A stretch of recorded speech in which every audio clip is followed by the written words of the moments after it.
Hey everyone, and welcome to this Gatecrash release event. We're going to play a release event. That means sealed deck with 6 boosters of Gatecrash, and this is the pool that we have. So let's take a look at what we have. First of all, we have only one guild gate. That's for me a bit disappointing. I like a lot of guild gates, but let's just see what the cards bring us before we make any verdicts on that part. We have a key rune, so that's more fixing should we need it. Uh, the other artifacts are slightly unimpressive. Millennium Gargoyle is barely playable. As a 4-mana 2/2 flying creature, it really is overpowered, and being an artifact never was a plus side. The other 4 cards are equipments with Skyblinder's Staff, which is okay. It's a bit expensive, but it's still playable. There are a lot of cards that can make good use of the evasion that it brings. The other 3 are all 3 Riot Gear, and Riot Gear is decent, but still a bit overpriced for its ability. It reminds me of cards like Volchak Morningstar, which basically gave +2/+2 and it had the same cost. So those are the equipments. Before we take a look at the multicolors, I'm going to take a look at the single color cards, because that's a lot easier to weed out cards that we don't want to play. In white, we have a couple of cards. We have Night's Watch, Angelic Edict, Assault Griffin, good cards. Hold the Gates is unplayable in my book, especially since we only have one gate. But even if you have a lot of gates, this card's unimpressive. It has the chance that it does nothing, and even when it does something, Vigilance and +0/+X really isn't what you're looking for in a card. It doesn't help you win. It only helps you not to lose. And those are cards that lose on themselves, pretty much. And here we meet our first rare, Frontline Medic. In limited, it's pretty okay. The second ability does nothing, but attacking with indestructible creatures really is a game breaker. And the 3 mana 3/3 really is good as well. Blind Obedience, second rare you come across. This is actually a very decent card. The fact that it's an enchantment means that it doesn't get removed very easily. Extort is really relevant, and it basically gives all your creatures haste, because the other player's creatures will contemplate tapped and can't block. Then we have some other nice creatures. Here we have Murder Investigation, another card that I deem pretty much unplayable. Murder Investigation has the problem that it depends on something else to do anything, just like Hold the Gate does, and you can get tricked out of it by having the creature removed before Murder Investigation resolves. And even if it does resolve and it does go off and you get 5 soldiers, then all you have is 5 soldiers, and you probably lost a big guy for that, and you did a whole lot of trouble to get those 5 soldiers, so not really very good in my book. Then we have some other cards that are all okay. I'm not a big fan of Guildscorn Ward, because there are a lot of decent single colored cards that this ward doesn't protect from. But I'm going to keep it in the playables because it does have its advantages. So moving on to blue, we have here Way of the Thief. Once more, we have only one guild gate, so it's not one of my favorites, so I'm going to weed this out. The 4 mana +2/+2 for blue is an exceptionally high bonus in my opinion. And it is playable if you can make creatures unblockable with a gate. And if you have enough unblockables or flying creatures on your own, this card even may just be a very good card in your deck. However, a quick glance doesn't really convey that we have a lot of those creatures, so I'm going to put it away. Then we end up with Scatter Arc. Scatter Arc is debatable. I don't like to play Scatter Arc, but I will if I have to. Last Thought is even more debatable, and I don't want to play that card. It's basically at best a sorcery speed inspiration that needs to get a hit in. And I didn't play Inspiration in Return to Ravnica. I don't want to play Last Thought, so I'm going to weed it out. So that leaves us with a couple of unexciting looking blue cards. The only blue card I'm really impressed about is the Gridlock. The rest is filler. On to black, we have more rares. The Sepulchral Primordial. A 5/4 Intimidate is always nice. Unfortunately it costs 7 mana, so it's good that it has a second ability to balance that out. If you land this beast, it will probably win you the game. If not on its own, then on whatever it's bringing from your opponent's graveyard. It's a really good power shift on the battlefield. That said, it is expensive. It takes a lot of time to set up, and if you're playing against the aggressive Boros deck, you're not going to get to 7 lands. The next rare is Ogre Slumlord. Ogre Slumlord is a really good card. As a 5 mana 3/3, his stats are only a little bit below average, but his abilities are amazing. Whenever any creature dies, you get a new creature, and it has that touch, and that's just really, really good. Then we have removal. We have Grisly Spectacle here. I can see the Fire Flash here, so like I said for removals. Mental Vapors, another card that I don't think is playable, because it's 4 mana Mind Rot if you get a hit in, and if we didn't think that Inspiration was worth it, then Mind Rot certainly isn't either, so that goes away. The rest are just stupid creatures in black.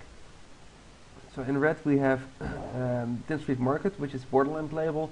If you have a really aggressive deck that curves out and 5 mana is the highest on your curve, you can play Tin Street Market and cycle away all the extra lands. Usually though, if you have an aggressive deck like that, you don't really want to be in a position where you can make use of Tin Street Market, so it won't, most of the time it won't do anything for you, but I'm keeping it in because it has potential. There are a lot of combat orientated cards marked for death, 2 acts of treasons. We have a couple of stupid dorks, and Crackling Perimeter, which is like Hold the Lines, Hold the Gates, pretty much unplayable. Even if you have a lot of gates, it can only shoot opponents, and it needs to be your entire game plan, and you really don't want that to be your entire game plan. The other 2 cards here are Madcap Skills and Mugging, a removal spell, and the Premium Evasion Aura that I've talked about in my articles, and I really like those 2 cards. Moving on to green. Green has a lot of creatures. We have a Mana Fixer here in Verdant Haven. Predator's Report only gives life, and it is debatable how much life you are going to get. So, out it goes. The rest are just creatures. Nothing more, nothing less. Then we have Shattering Blow. Shattering Blow, exile target artifact, it's a shatter. It's not main deck material in this format. And then we get to Aurelia's Fury, one of the best cards of the set in limited. It's an X-Spell, it's a dividable X-Spell. It can double as a finisher, or even as a bit of an expensive orange chant if you really need to. I really like Fortress Cyclops. He's a really good creature in the mid-range Boros deck. Unfortunately, the speed Boros deck is a bit better, and he isn't really suited for that. He'll probably be the last guy there, and as a 6/3 attacker, he's only above average for what the rest of the deck does. But if you consider that it's also a 3/6 blocker, he becomes very good. Back in Apparition is one of the cards I'm on the ropes for. I don't like it. It is a 1/1 flying creature that you can never play on turn 1. So, and I'm not convinced that a 1/1 flying creature is really what you're looking for in this format. So it's not unplayable, but I'm not glad if I have to play it. Now it seems we're getting to the real gems. We have here an Orth of Removal spell, 1000 Lashes. And we have 2 Orth of Charms, which are one of the best removal spells in the set, because they can take away everything. And that's important. That's really important. We have the Zorta Spine, it's card Guildmage, 2 premium Grow creatures. We have Biomass Mutation, our last rare, and a good one at that as well. Although what I've seen of the blue and the green, I don't think we'll be playing either of those colors, but I would, if I would be playing one of those colors, Biomass Mutation will be one of the finishers of the deck. It's a really good card. Bioshift is a situational card. It's a situational trick, and it only really shines if you can use it on your own deck and on your opponent's deck. So it's basically only a card that can do something in the Simic Mirror match, and for that reason I'm going to throw it out. If you have it only for one of the 2 decks, then you're probably going to be too limited in your choices for it to make much of a difference. Nimbus Swimmer is a really good card. It's a really cheap flying big creature. Unexpected Results, a foil rare, so we have 7. I'm sorry, I have to drink a lot of water in between because I have a bit of cold. Unexpected Results is unplayable. I know it's a fun card, it looks like it does a lot, but it actually does nothing. It's 4 mana, get a random card, and then you might just as well replace this one with a random card. Of course, it takes up your deck a little bit. If you have to play a card that's worse than the rest of your deck in the spot of Unexpected Results, then yes, Unexpected Results will be a little bit better than the card you're playing instead of that. But it also means you have to spend 4 mana, and you can still get a land. And even though you get the results back, that means you're paying 8 mana for your spell if you don't hit a land. And that all in all it doesn't make it a good card. You're getting something random, you're getting something unpredictable, and at least with a slightly worse card, so to speak, you know what you have, you know what you can do with it. This is unplayable. Maybe in constructed if someone figures something out.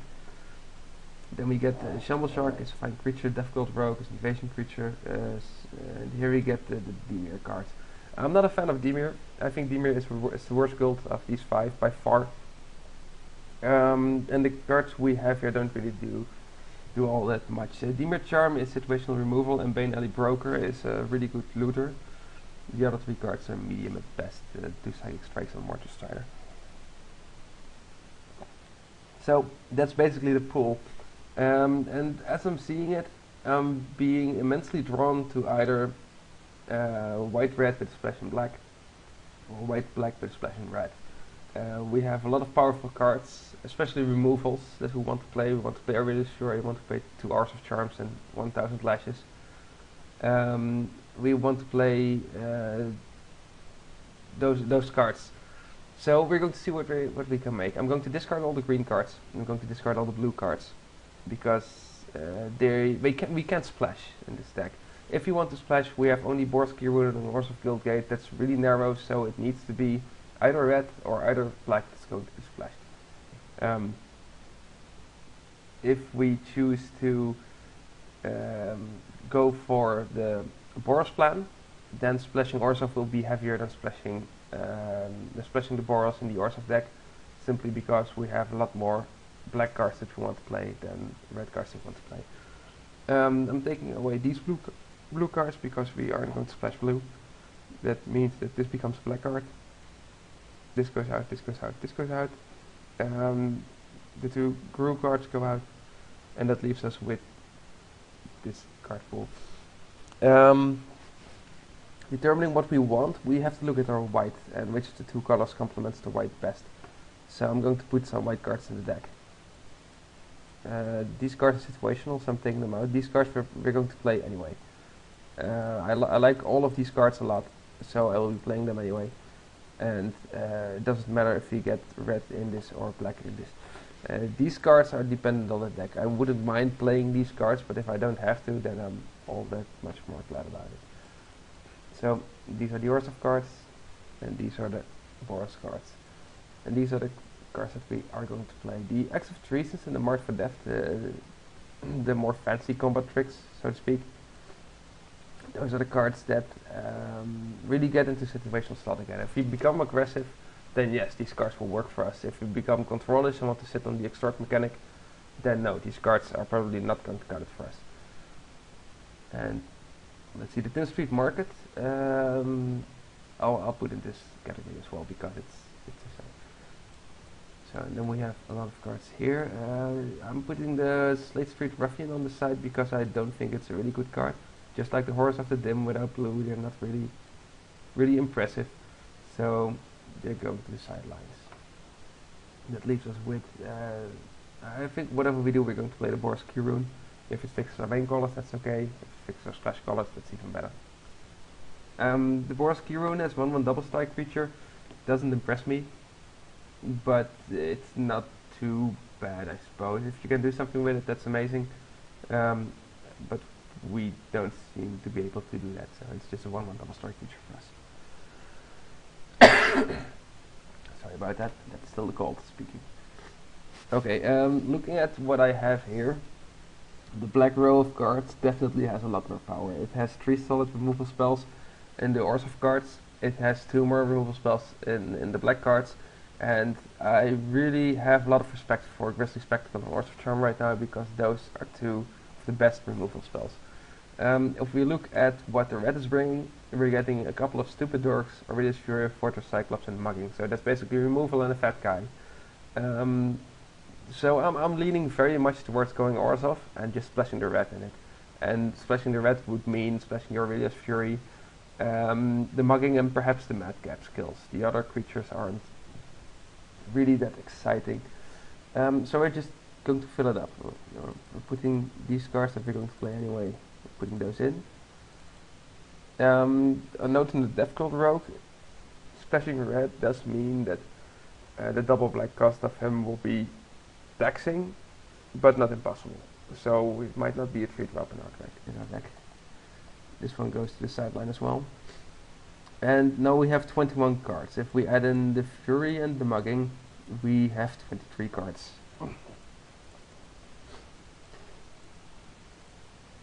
Okay, so the first thing we should notice is we have 11 creatures, and those 11 creatures are a lot of pitiful creatures. We have Boros Elite, Dutiful Troll, White of Precinct 6, which are all basically 1/1 creatures. That's abominable. The white will probably get better as the game goes on, but Boros Elite will never be able to battalion with only 11 creatures, and Dutiful Troll is a really nice blocker, but it isn't going to finish the game for us, so we're going to need some late game finishers. And luckily we have those. We have the Slumlord, we have the Primordial, so we should be able to hold out until those big guys come into play. However, Boros Elite and White of Precinct 6 are cards that are not going to help us with that. They're just going to be there, they're just going to be little guys and maybe chump. So I'd rather have something like Slate Street Ruffian, which is still not good, but it's 2/2, so it's a bit bigger than the rest. So I'm putting him in. And I'm actually thinking about just including the Fortress Cyclops, because he's a big guy, he can block, so he can hold out for us. At the point that we're at 5 mana, I am hoping that I found one of the red manas to cast spells yet, but if we have to wait for him, that's no problem, because he only gets better the more time passes. So I'm going to put him in as well. 24 cards means that we have to lose one. The white is one of the worst cards in the deck at this point, but we have a lot of removals, so I don't mind hoping that he'll stick a bit more. If we look at this, we have one really aggressive card, this Deathgold Rogue, because that is not a creature that's very well suited for blocking, but it is very well suited for attacking. However, the same goes for Slate Street Ruffian, but he's a bit more castable in this deck. So I would cut the Rogue over the Ruffian if I have to, but I want to keep the creatures. So looking at the other cards that we have, they are basically either they are removal spells or they are well, they're basically all removal spells. The only card that isn't is Blind Obedience, and Boros Rune fixes, but it's also a creature. Nightwatch is also a creature, and all of the other spells are removal. So this is okay. I don't mind having a lot of removal in the deck. Actually, I like having a lot of removal in the deck. The Blind Obedience will stall attacking creatures, so even if they try to rush us, we can still have everything tapped, get a hit back, and then destroy their creatures. And I really do like the Extort, especially since we're going to go into the long game, in which Extort makes all that much more of a difference. So I want to keep that in if I can. But that still leaves us with the fact we need to drop one more card. And I think I'm going to drop one of the 2/2 creatures, because they really are mediocre. And since I just said Slate Street Ruffian is a bit better in this deck than Deathgold Rogue, I'm going to cut out that Deathgold Rogue. It leaves us with 23 cards. Now we need to put in lands. We have two things to keep in mind. We have a Boros Rune, which gives us red and white. And we have Orzhov Guildgate, which gives us white and black. So we have 16 land spots left if we take this one in. I want about half of it to be white, because white is going to be the primary color now. We already have two, so that's no problem. That leaves us a little bit more than half for black and red. And I'd say that we need at least 3 red sources to cast our spells reliable, but actually I want 4, so I need to include 3 mountains. It doesn't hurt the deck too much, oops, because we don't have a lot of double casted mana costs anymore. And we have Orzhov Charm and we have these cards, but they are pretty fine in late game.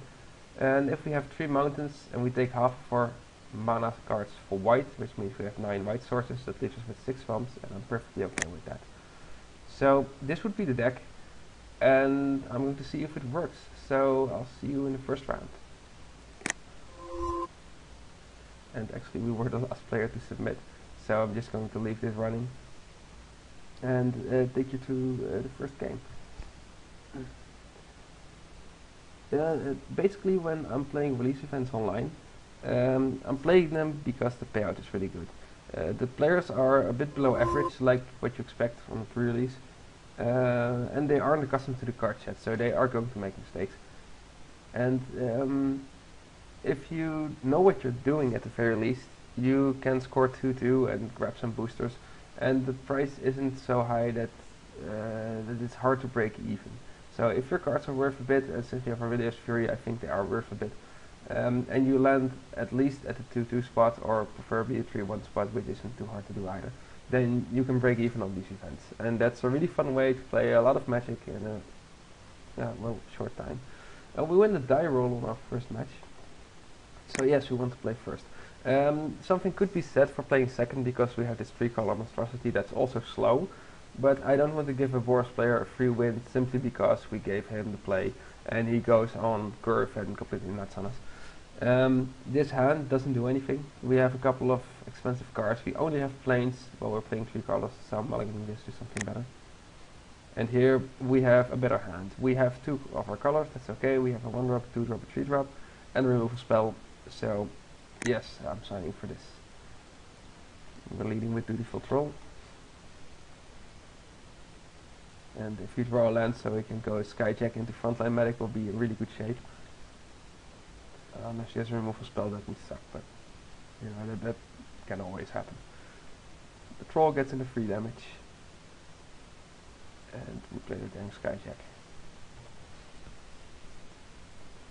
Boros Guildgate would indicate that he is Boros, but it could be any color combination with either white or red in the main and a splash color of it. I don't think. Yes, Skinbrand Goblin, which is decent enough. And I don't want to trade my Skyjack for his Goblin, so I'm just going to send a Trulin. He wouldn't want to block that. And then we'll play the Frontline Medic. And next turn we can go attack all out because everything will be indestructible. No problems there. It does seem to be that he is straight up Boros. So if we had given him the play, we probably would have been having a lot of a harder time than we have now. There's Armored Transporter card I'm not really impressed with. It's a fine attacker, but as you can see, a lot of creatures in the format have 3 toughness. I already have 2 here. I have the Medic, I have the Balustrade Spy. And they can hold it off indefinitely. Now if you put a Madcap skill or something on it, it gets a lot better.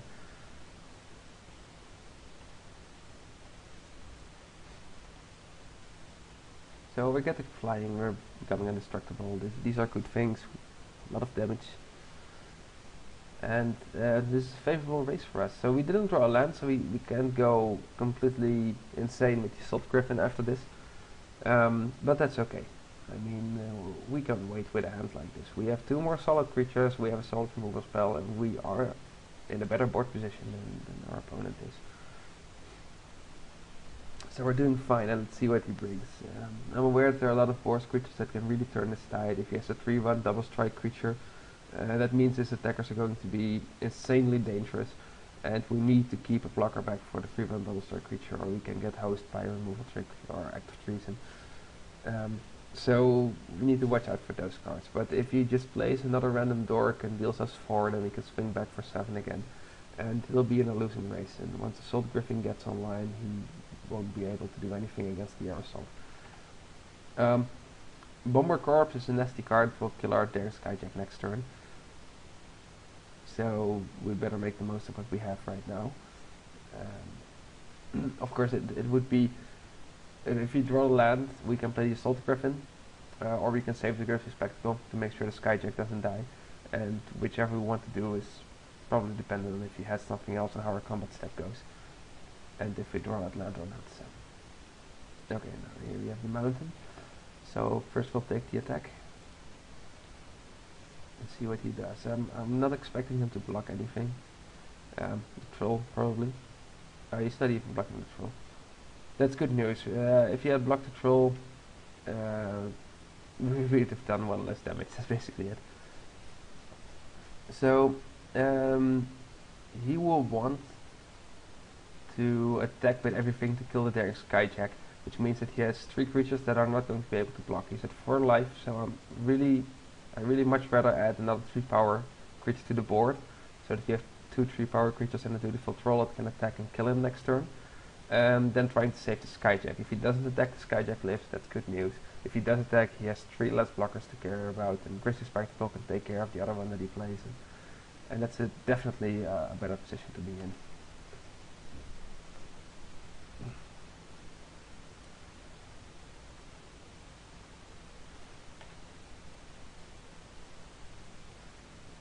Yep, and here he comes. And here's the damage on the Skyjack. And it would be relatively safe to block with a Salt Griffin. If he has a trick, he probably doesn't have a lot of mana left to play a decent creature to block the other 2 creatures of ours. So I'm just going to go ahead and block the Bomber Corpse. And if he doesn't have a trick, then Bomber Corpse dies. So that's okay. I don't mind the Armor Transporter. This can run Goblin doing damage to me. We're at 16 life, so we're way ahead. And there is no trick in the format that can catch up with this so fast. And he has the Boros Charm to give it double strike, so they trade, that's okay. We still have 4 damage on the board, no problem. And he has 2 mana left, so he can play a small blocker like Legion Loyalist, which we can kill with Grizzly Spectacle and then swoop in through him. I'll play this one first. If he has some minor trick, then we can still regenerate Beautiful Troll. And we're getting to see a Daring Skyjack from his deck. And that's game 1. Okay, so he's Boros, he's aggressive. What are we boarding against this? Well, that's a good question. If he was a bit slower, but we've seen a lot of 2-drops in this deck. If he was a bit slower, right gear might actually be feasible because the +1/+2 is pretty good against the smaller Boros creatures, at least if you can keep yours alive. As it is, I think we have the best setup against the aggressive deck. We might board in the Boros Elite or the aerial maneuver to trick him out of something, but they're not great creatures. And Boros Elite, he could trade with 1 or 2/1 guys, 3/1 guys, but that really isn't a very excitable result. Back in Apparition might be a bit better than the Boros Elite in that situation because he can just pop out of nowhere and kill one of those attacking creatures. With that said, he also has a Bomber Squad, and that gets rid of those creatures for free, so I don't really want to do that. I really want to see if I can hold out on my removal spells and then land the Ogre Slumlord or the Fortress Cyclops card, which will be a huge problem for the Boros deck. So let's see if we can do that. Well, here we have another decent hand. We have our 2 main colors. We have another decent curve with the removal on the end. So yes, this is pretty good. I want to keep this. And there's our last color. That's excellent. So I see a lot of people in the Boros decks play the Foundry Street little guy, the 1/1 for 1 red. He's okay in a Boros deck. Usually he can deal 4 or 6 damage and then enable Battalion, so it's not a complete waste of space, but it's not a really good card either. So look at your deck if you want to play him, and it's usually okay. It's never really good. It's never really bad, I guess. Now we have hesitation here. You can play the Syndic of Tides or the Daring Skyjack. I really want to trade with those Wojak Halberdiers because they're going to be a huge problem later on if you don't kill them now. And I really don't want to do that with the Syndic of Tides because Extort is just such a powerful mechanic. Also combined with the fact that he has Bomber Squads and probably some other cards that deal a little bit of damage, I want to trade Skyjack for the Halberdiers. And even if he plays a card that makes our Skyjack unable to block, like Act of Treason, then at least we can deal 3 damage in return. So it seems that he doesn't have that. So let's see if we can get that Boros Charm again. And unfortunately it's just aerial maneuver. But he doesn't have a 3rd land, so he still is in trouble. Since he doesn't have that land, I'm going to play Syndic of Tides. If I wanted to trade with the Halberdiers, I would have played the Sleet Straight Ruffian. Because that's a worse creature than Syndic of Tides, even though it's 1 mana more. But I want to run out of Tides, because we can raise the Halberdiers if this stays as it is. He needs his 3rd land, he needs it badly. We have an answer for the Halberdiers in 1000 lashes. And I really want to go sit on my extort mechanic. So he doesn't even want to trade this. So that's okay. And then we'll just play a Slate Street Ruffian now, and we can extort with it. And next turn we can trade it to one of the two attacking creatures. Now, of course, if he has a haste creature, we'll be in for some damage. But the Magic A.D can then trade for the Syndic of Tides if they both block. So that's no big deal either. And the only haste creature I've seen so far is the Goblin Legion blah blah creature. So now he has three creatures. One of them is the Court Street Denizen, is a tapper, and I'm really not fond of that guy. As in so much as that he is in my opponent's control. This is really a good creature for a Boros deck. If you play another white creature, then he gets to take out one of my blockers, and the stats mana ratio is okay. So we need to do something about this board. But we only have 1000 lashes, and that's not really a good answer for any of these creatures because it just takes down the race. I'm going to play a Frontline Medic, so he has to tap the Frontline Medic next turn because it's the biggest creature. And that means that one of the 2/2s can then go and trade with one of his other guys if they all attack. And that's fine, we're still winning this race. We could even attack the Slate Street Ruffian here if we wanted to, because if he blocks it we get a 2-for-1.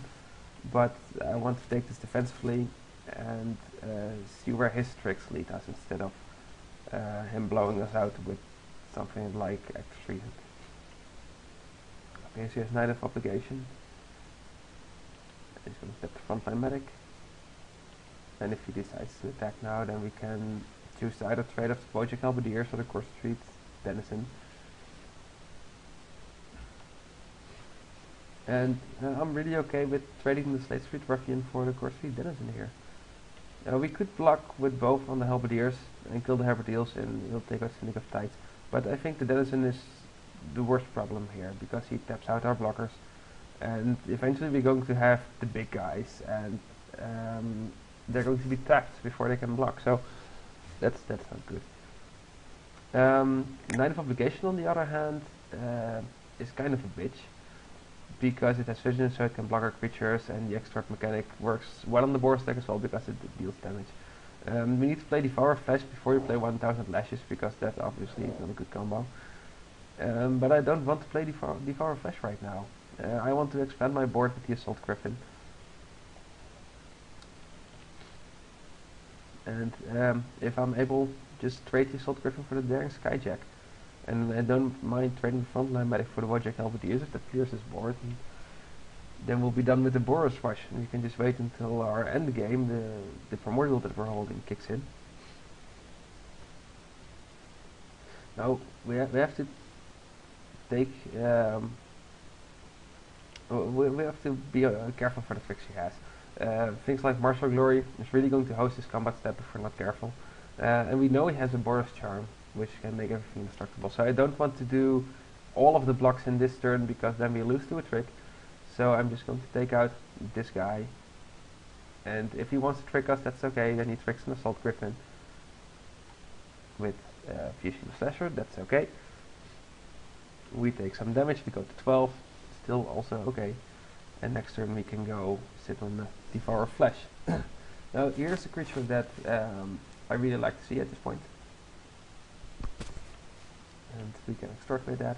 The white is just a big guy right now. It looks like he's only 3/3, but actually he's 4/4 because we have Devour Flesh, and that's going to be our trick for next combat. Now we'll just stay back, play this defensively. So in this, I'm going to let him attack before I play Devour Flesh. So then he can decide which creature he's going to sacrifice. It probably won't be the Skyjack because he's certified damage.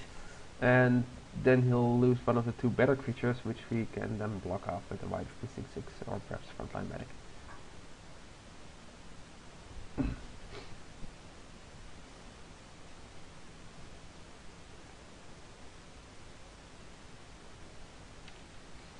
We could play Devour Flesh before he declares attackers, but the problem with that is that he'll lose the Daring Skyjack and he won't be attacking. So I'll just do it now. It's not like the abilities matter for the Devour Flesh, but but there's no point in waiting about it. Ah, sorry.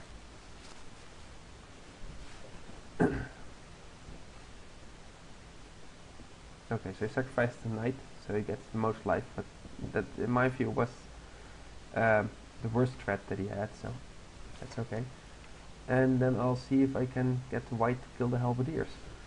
So either I'll be trading the white for one of his combat tricks, which is okay, or I'm killing the halberdiers. And if he has something like Boris Charm, then it will be halberdiers and Boris Charm for the white, and that's also pretty fine. With two of his creatures gone and only the Skyjack left, so there's no fear of him getting flying soon. We can even play the 1000 lashes on it if he plays two more creatures after combat. But I'm guessing he has something bigger that he's going to play after. And that'll get the 1000 leashes, he'll get 5 damage from a swing back and we'll be back in the race again. Okay, it doesn't seem that he has trick for the white, so he'll be staying and he'll make 2 knights. Okay, that's fine. So, uplands, 1000 lashes on the sky, Jack. Okay, now I certainly don't want to lose to one of the Boros tricks like Act of Treason or the one that only one creature can block. I always forget its name.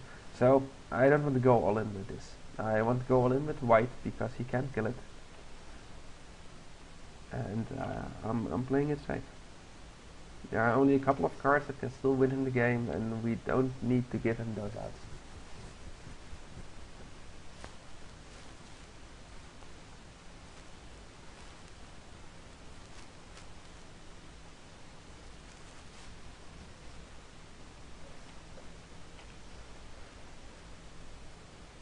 Yeah, the knights are pretty useless right now. So if we attack with everything and he doesn't block, so he can deal maximum damage on the backswing, then we'll deal him 10. That's a lot, and he'll die next turn for sure, because we can play the Primordial. Primordial will be 2 blockers. It will be himself, and we'll probably be getting, I guess, Vision or Shanktail. But that means that if he has an Act of Treason, he can steal the Primordial, attack with everything, and still not be lethal. So that's okay. But that said, I don't see why we should risk that. We can just attack with the white. He's not going to block it, because then he'll be losing knights that he needs to win if he wants to win this. He'll go to 8, and we'll play the 5 power evasion creature that he can block next turn.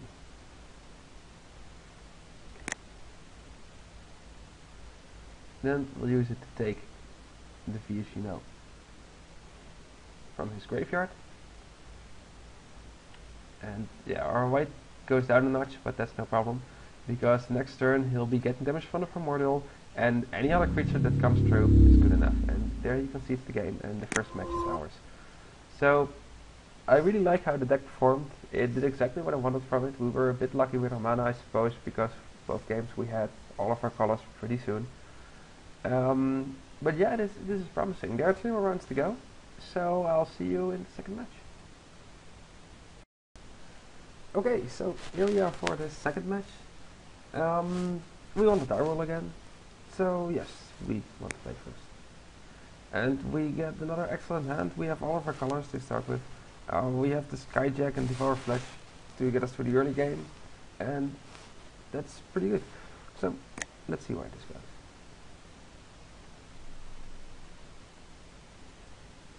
So we'll have to wait on our opponent.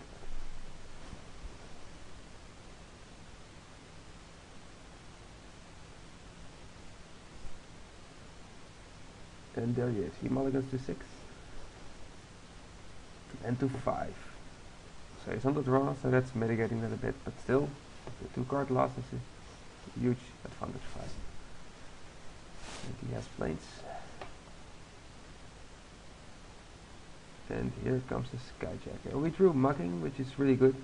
He mulliganed to 5, so 1-for-1 trades are what we're looking for right now. And Mugging can actually take care of one of his early creatures while the Skyjack goes in for a lot of damage.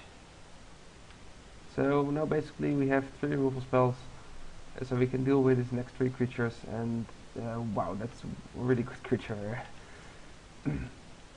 So, oh, and another removal spell.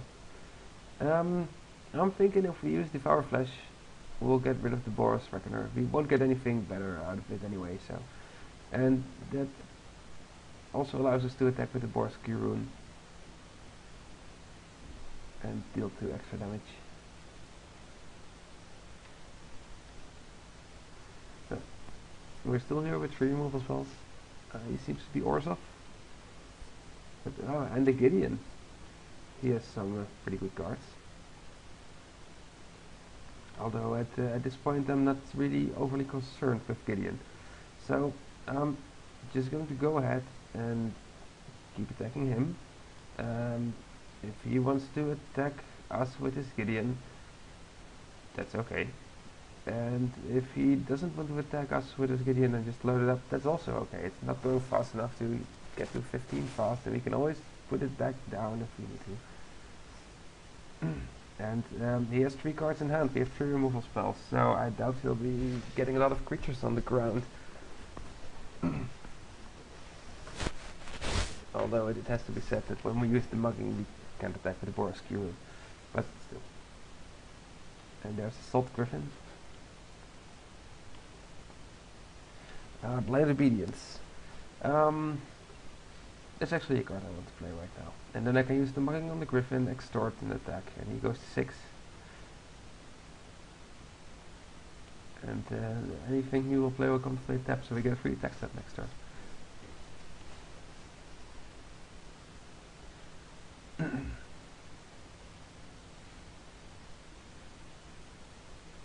So basically this game is looking really good. The only thing that can probably win him this game still is if he gets his Gideon to 10 and then gives him double strike and attack. But there are a lot of cards that give double strike in this format, so I'm not too worried about that. The extort from the Blind Obedience will push us a little bit up, so he needs to go even higher. And now our Skyjack will put him on 6. That means that we're as good as lethal next turn, with 5 on the ground, and if we cast a spell and extort, we win. If we don't cast a spell and extort, we win. It's the turn after. He drew another land, another plane, so that isn't all that good. Gideon is going to go all out on us. He has the lifelink enchantment. That's a pity. That's 9 lives that he's getting back. But once again, I'm not overly concerned with that. It does set us back a couple of turns. Concerning the attackers, so we need to figure out what to do, because the 8/8 Gideon now is becoming a threat. He's a 2-turn clock, while we have a 3-turn clock on him, so that's not good. We can put Gideon back on 3. He still has only 1 card in hand. He's not presenting us with any threats. We have 2 removal spells left, so I think that the wise course of action is to take out Gideon as a precautionary measure, and then beat him to death with what we have. He can't defend this Gideon, because all of his blockers can't play tapped, and well, loading him up is just good enough against creatures that can attack it next turn. So far he has mulligan to 5, he's flooded a bit, and he still has a lot of good cards. So he probably has a pretty good deck. Then it will be a challenge to win a second game from him, because we're really lucky now. At least lucky as he is unlucky. But let's see where this game goes first. We haven't won this yet. If he draws something like a Night's Watch, then he still has a pretty decent chance to just kill our creatures when they're attacking. And I'm not wasting both the Crucial Spectacle and the 1000 Lashes on these 2 Night tokens, because then he can get something like the White Primordial and completely clear our board. And I want to have an answer for that. Still, these are scenarios that are unlikely, but they can still happen, and they're closer than you might think. I mean, these 2 cards could be a land and a Primordial, and that could already be a huge problem for us.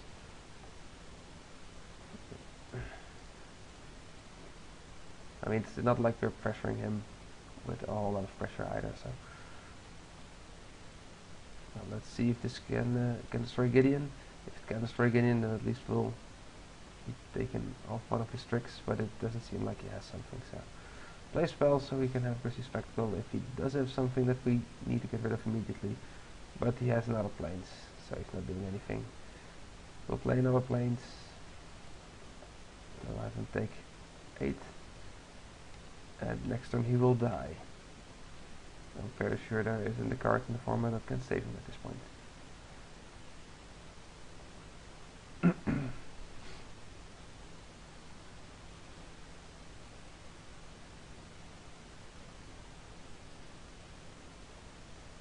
So he's probably considering his options and wondering if he can hold out one more turn. I really want him to try. I want to see what cards he has, what tricks he has, but he's not going to show us. He's just giving it up. Okay, so he basically has the same deck purposes that we have.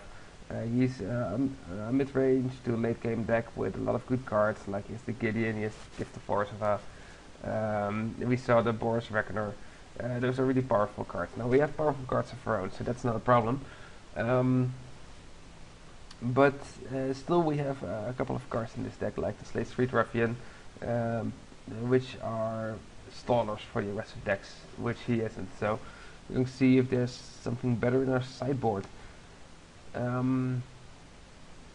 Actually we don't have a whole lot of options in our sideboard. Because these are all just random tricks and stupid cards. Here we have some stupid fatties that we don't need because these 5-drops are all better. None of our red cards really make the cut against what we've seen. And here we have another row of cards that I don't really need against him. If he had shown that he had some damage spells, then we could have taken Shieldless Passage, but that would be Red's domain, not ours domain, so nothing in the sideboard, we'll just play it like it is.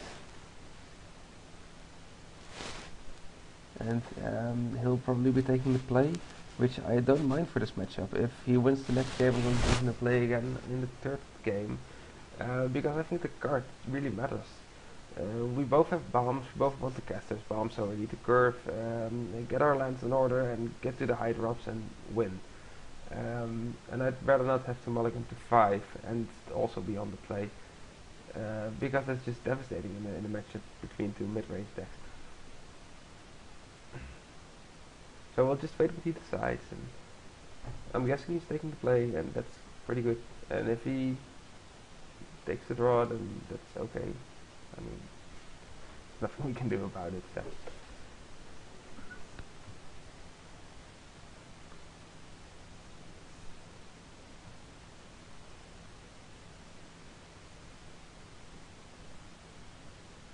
So now we're waiting on him to make a decision.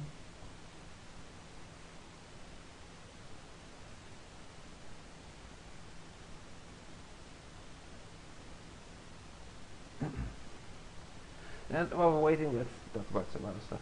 I'm doing these videos in the Magic Online client that you all know probably. However, there is a beta client that I've been playing on, which I really like. So if you haven't tried it, I recommend checking it out. The beta client offers a lot of new features. They have an entirely updated interface. They have a lot of features that version 2 had that they didn't bring into version 3, like you can see where you're sitting in the draft. Again, you can see who is in the draft in the queues before they start. They've reworked the timer models so the timers work a bit more accurately. Also, it opens a new window for everything you do. So if you're in a draft, that's a new window. If you're in sideboarding, that's a new window. So you can easily just navigate what you're doing, and playing multiple events at the same time is a lot easier in the beta than in this version. So really, I recommend giving it a try, because it looks like an improvement. Some things are a bit wonky. I haven't figured out how the trade system works yet in the beta client, but sure, you can download it on the Magic Online website. It's a lot smaller than this version too, so it's really easy to download. So really, there's no reason not to try it. He has returned. We're going to play. We have all of our colors once again. So I don't see why I would not in this. We have some potential cards. The key rule will accelerate us into the nice parts with the Angelic Edict. The white is pretty weak in this matchup, but yeah, it's just a creature.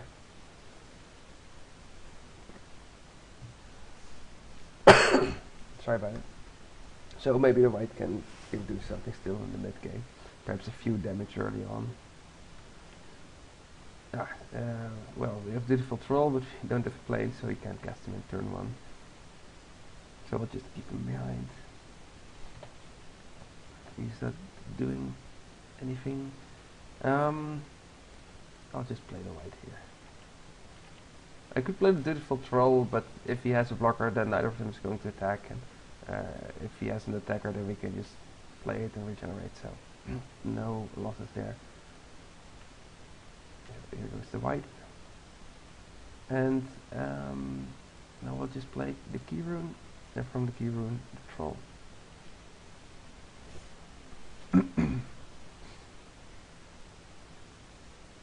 And there he has Gideon. So that's bad news because our creatures aren't really that big. But we still have the key rune, so we can bump Gideon down a bit. I'm not feeling like I'm winning this race, so I just want to focus on keeping Gideon small for the time being.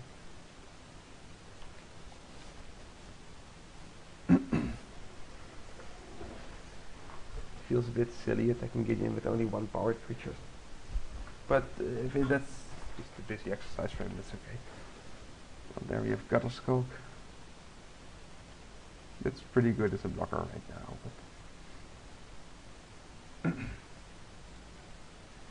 But it seems we don't have a lot of choice, so I'm just going to make the Knight tokens and let him get his Gideon up to, well, really big size. There's not much we can do about it at this point. We just need to get more creatures in, at least more power in to get something through to Gideon. So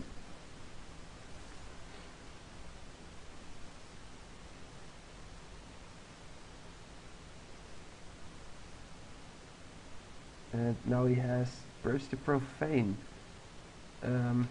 Okay, I don't think that's a good card. It nets him a Mountainous Might, so sure.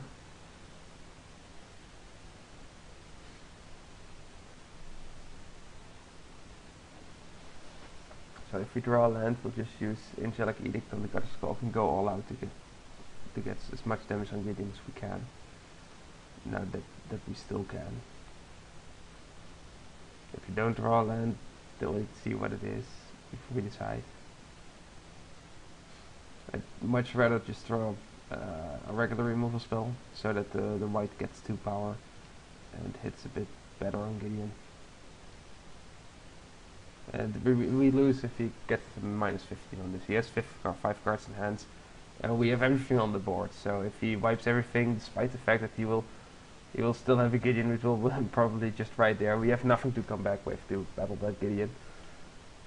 So yeah, 15 is a death sentence for us.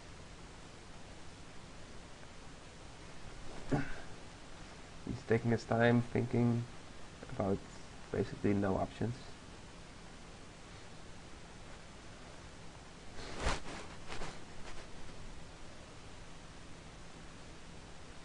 Maybe he thinks about attacking with the Gatecrash, but that's always a bad thing right now. He needs to protect that Gideon, that's his ticket to win. That Gatecrash attacks, it deals 2 almost insignificant damage at this point, while the Gideon will be taking the full brunt of our forces, taking 8 damage, going back to 3.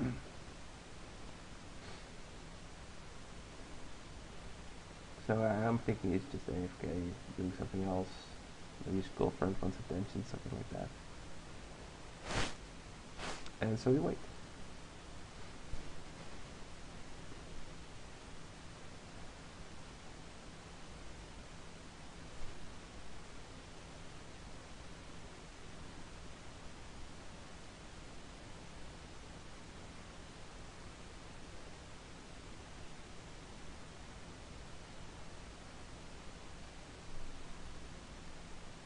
So there's a debate about People saying, well, it's their time to do it as they please, so you shouldn't whine about people stalling it out like that.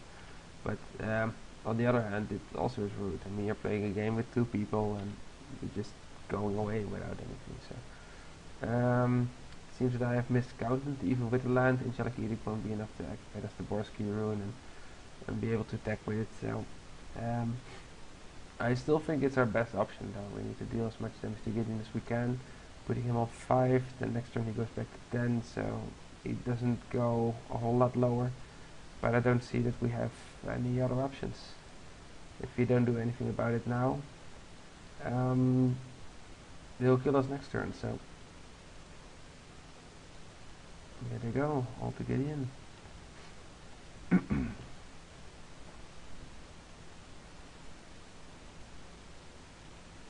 Okay, so he has another creature.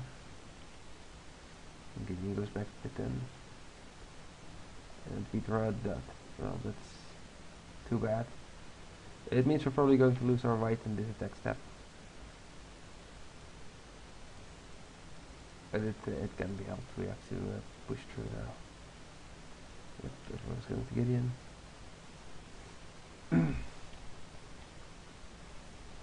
Oh, he's taking out the key. That's okay, that's just a trade. Oh, he's choosing Spite. Oh, that's also okay. Of course, it would be better if the aristocrat had died, but I had already expected him to just wipe out the white and let Gideon take the damage. It's not like Gideon is in any real danger, let's be honest here. These creatures can't pull through on their own, so I'm hoping to draw something really big, like maybe the Fortress Cyclops. Ah, Jesus, holy mantle. Well, that sucks.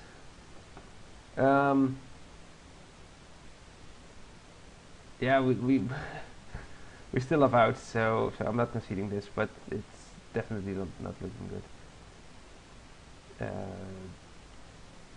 sure, I'll just send everybody in.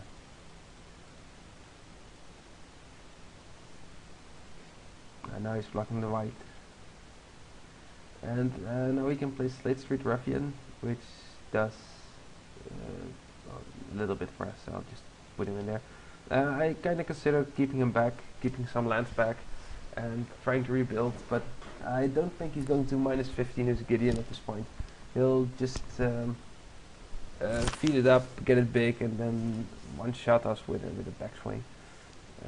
There was a little play mistake he made there. He could have had Gideon on 9, but whatever. I mean, it's probably not even going to matter. He's going to kill a knight. We drew Daring Skyjack. At least that will deal some damage. We're losing a lot of cards dealing with this Gideon, and we're still not getting through.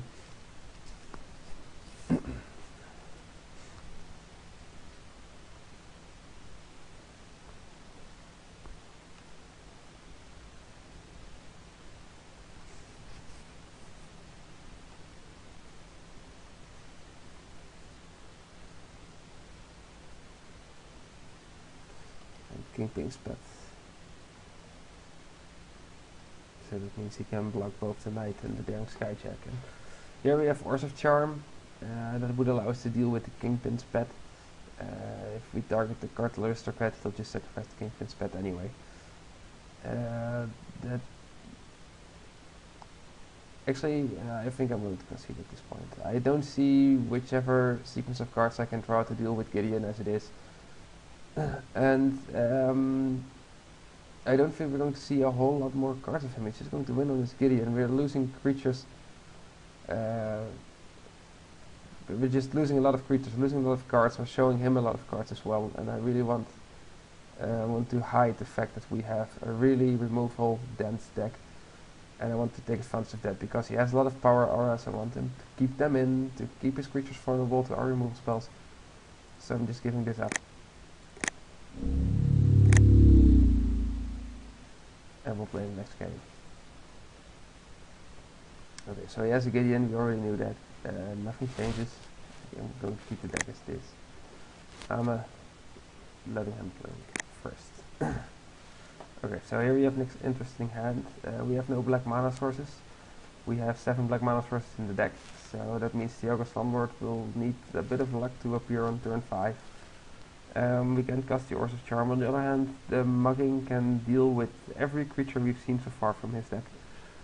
And the Frontline Medic is still a high quality creature, and we haven't seen a lot of removal in his deck either, so I think this hand is worth a shot. Since we're on the draw, we have an extra card, no problems there. So yeah, I'm going to keep this and see how far it can bring us. Of course, if he has a Gideon again, it'll be rough going, but well, at least now we have a bit of potential at least.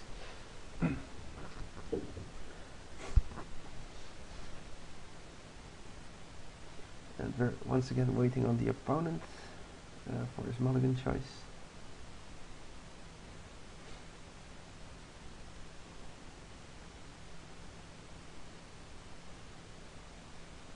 And he keeps, and so do we.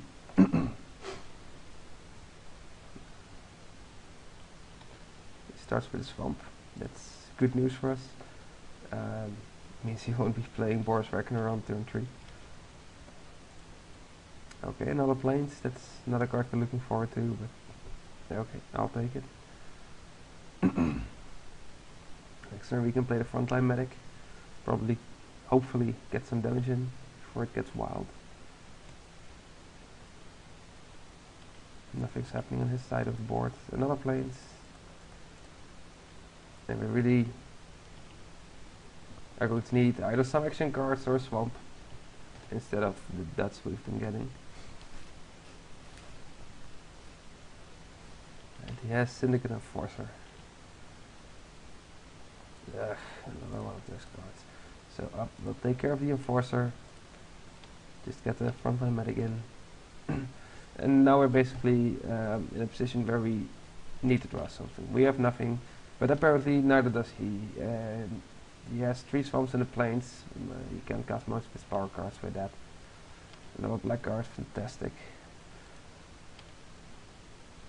And now it's just waiting who draws out of this first. I'm guessing he needs a plane for his Gideon once again. And we need a swamp. It's as clear as that. I'm not playing out this plains because I know he has to discard spell, and I want to discard the plains to that. He has Executioner Swing for Frontline Medic. Okay, that's a fair trade. It dealt 6 damage and then went 1 for 1. I can live with that. He has to give the Forza. Normally I wouldn't be very afraid of that with a hand like this, but since we, well, don't have the black mana source, the Goddess Clock might well swing this game in before we do. These are huge life swings. You can't raise something like that. 3/3 Flying Lifelink has always been very good and limited. I mean, compared to other creatures that have had lifelink, and he gives the Force of Ice a really good card. Now he has another flyer, so it becomes harder to race. And we still haven't found what we're looking for. So the Syndic of Tides is not a bad card to draw. It's a creature, so it can do its thing. It can extort a bit if you do find that swamp. But the lower we go, the less useful Ores of Charm becomes. Something to take into consideration. And Kirtle Aristocrat. And another black card will... I'm not going to attack the Syndic of Tides. If he wants to throw Kirtle Aristocrat in that, that's fine. But we're not winning this damage race, so I want to conserve as much life as we can.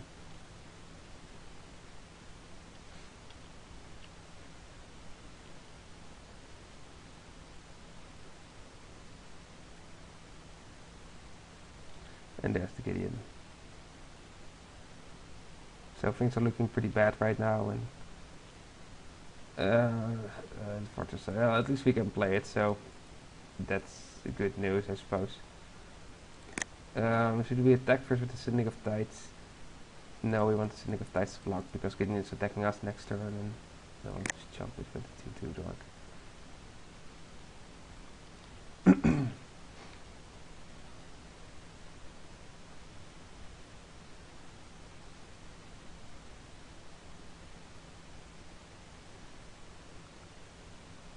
So we can still turn this around. If we find the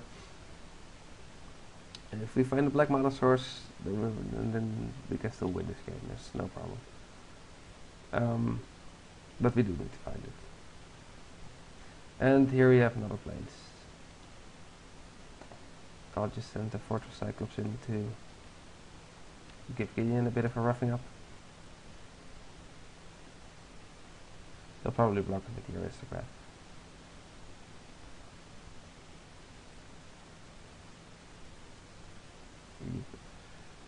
And the Aristocrat will probably die.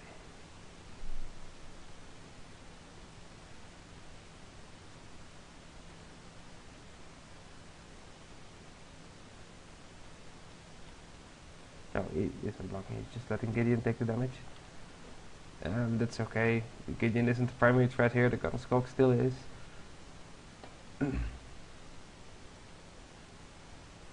But we're basically dead now if he attacks with everything, but he doesn't. He hasn't used his Gideon to attack yet.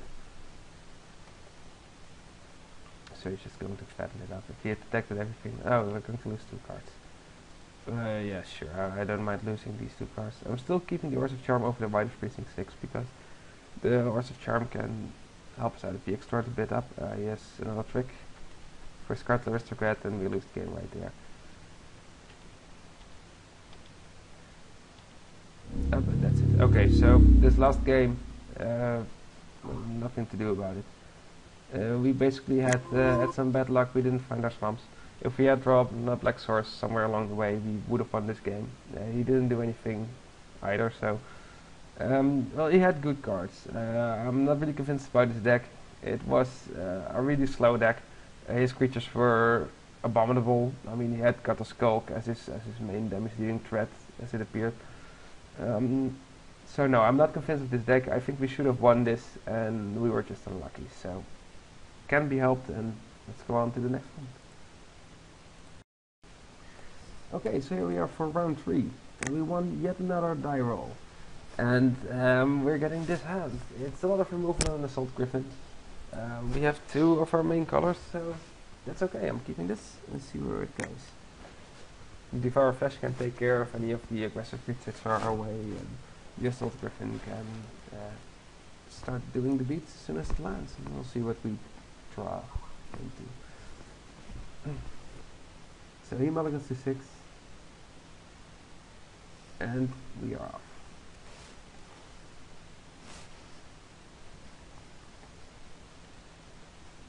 Ah, a forest. That's something we haven't seen yet. At least not today. I'm hoping it's a Simic deck. I think Simic decks are naturally weaker than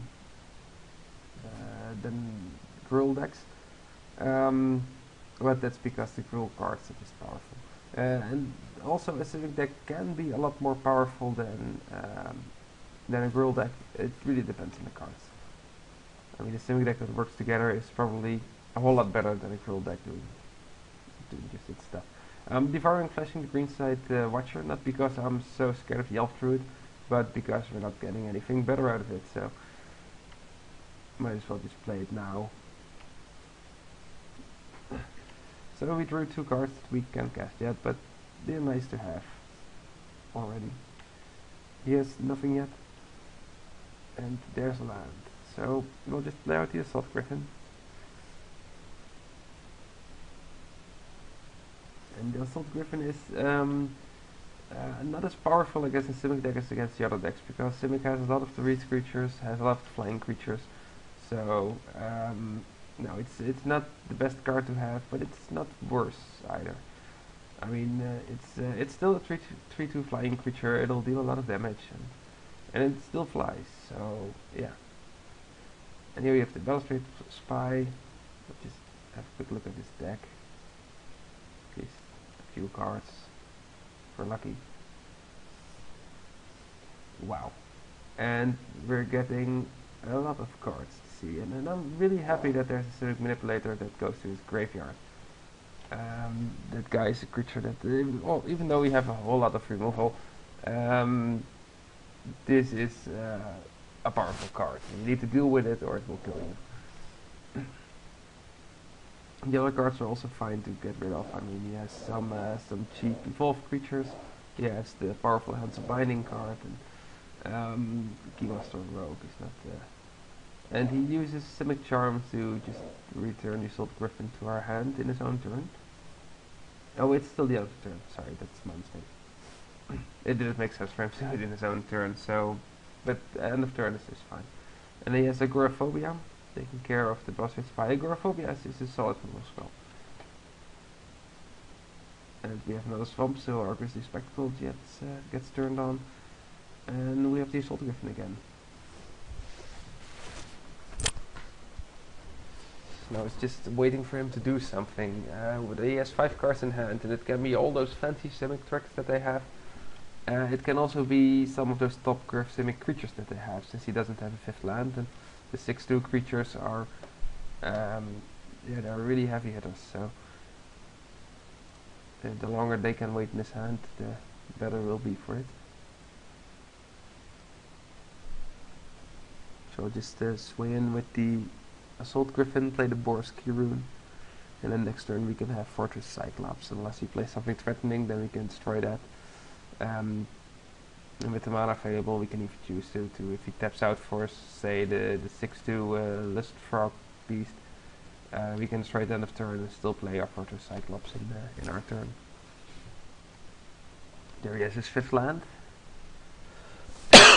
Sorry. And the Adaptive Snapjaw. So I'm going to kill it now. I'm not going to wait until it does anything. I just want to get rid of it now. Leave us next turn to play Fortress Cyclops. He loses 6 cards in the process. With our 4 lands, Drakewing Crassus and the Simic Guild mate. So he does seem to have a lot of the Simic cards that you would want for a Simic deck. Well, the Assault Griffin gets in.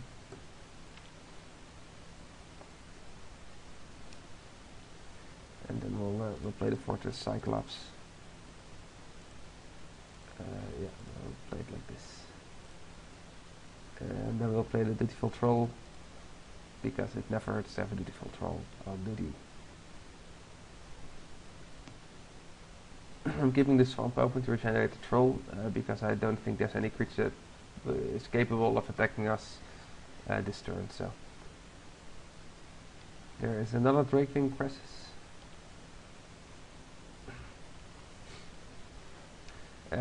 If we attack with everything, the Crassus will probably trade for the Cyclops and will deal 4 damage. I don't think that's a really good deal. I want to keep the Cyclops to block any of his creatures or to punch through on his creatures.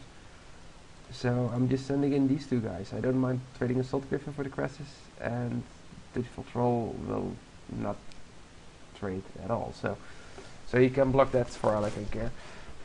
And then we'll play the Daring Skyjack, and he'll replace the probably fallen Assault Griffin by that point. Or he'll just be another attacking creature if he doesn't want to trade. But not trading is a bad move for him right now. He's losing too much life to do that. So here comes the Skyjack.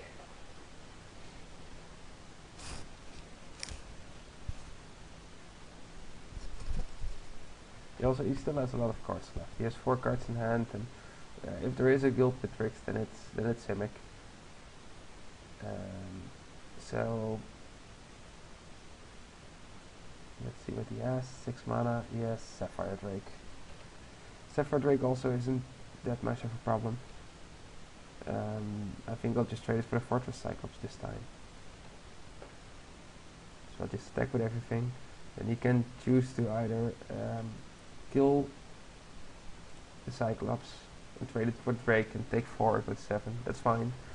You can also choose to take out the Skyjack and keep the Drake, but then he goes down to 4, and well, the Syndic of Titan, this Extort, will probably finish this game for us then. Yep, he's choosing that. So he goes to 4, we'll play this guy, and now for us we have Mother Clock. It's just waiting to draw spells and extort him to death. If he doesn't play creatures to block, then we can just attack and kill him. So now he's in a bit of a pickle. He needs to tap out to take care of this combat situation. He needs to get blockers. And at the same time he needs to really pile all the pressure or remove Syndicate of Tides. But the Syndicate of Tides is not really a removable creature if you're in a Simic guild. So that means piling on the pressure, but that means losing blockers. So now he's in a bad position.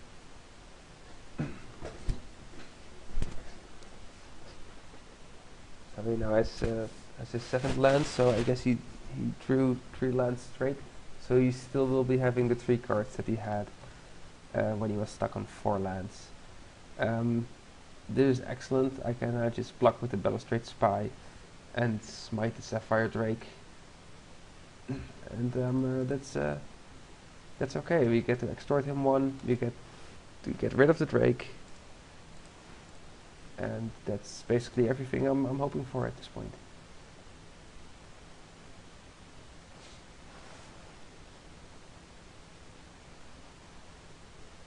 He concedes at that. Sorry about that. Okay, so we're basically stuck with the same pile of cards that we were a moment ago. And this is basically another mid-range deck. The Simic deck, and the cards that we've seen are aiming towards a mid to late game. They want to evolve stuff. Yes, some of the aggressive evolve creatures like Experiment 1 and the Cloudfin Raptor, but I haven't seen any of the creatures that can make things evolve. I haven't seen Crocanuras, I haven't seen the Basking Rootwalla Frog, the frilled, what do you call it? I haven't seen a frilled Oculus. No Scatland Chargers. Those are the other creatures that bump up his other guys. I mean, it's all been small stuff that we've seen so far, and the 6/2 Giant Lizard. So no, I don't really have a lot of faith in his deck, and I think this will do just fine.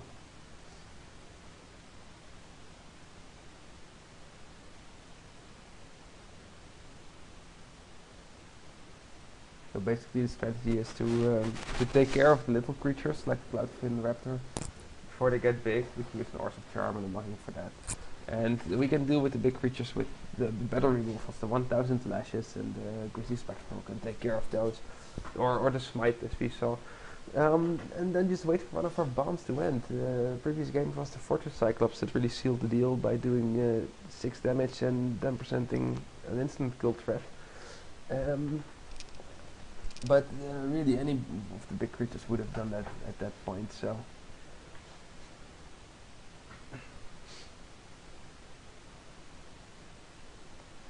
So now we're just waiting for him to finish sideboarding.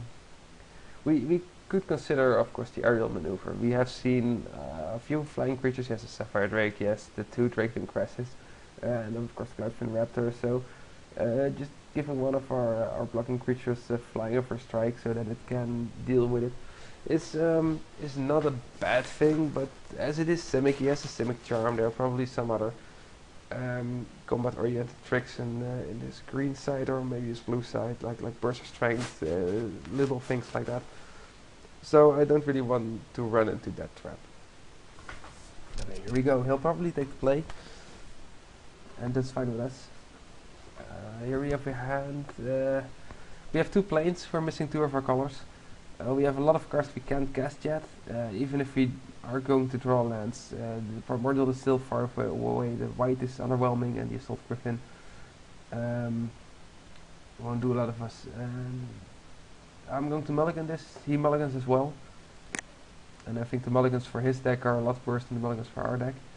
This is interesting. Now we have all of our colors. We have the Key Rune. I don't think he's very aggressive, but this is a gamble hand. Just like the one in the last match, if we don't draw any spells with this, we're going to lose for sure. But I'm willing to take that chance. We're 1 game ahead. We have all of our mana. Going to 5 is a really crappy deal, whatever format you're facing in. He's also on 6, and his deck is dependent on the interchangeable creatures that evolve each other. So even if we fizzle, he might still fizzle as well, which gives us extra outs. So I'm keeping this and hoping we're just drawing into all the power spells that we have access to. I wouldn't mind only drawing 5 traps for this hand. That would be fine.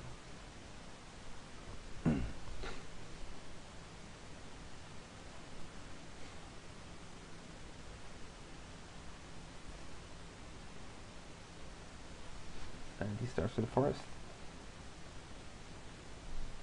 It could have something like a Spire Tracer, but in the Simic deck those creatures don't really work. I mean, I like the Spire Tracer in the Gruul deck, and you give them Madcap skills and it goes literally mad.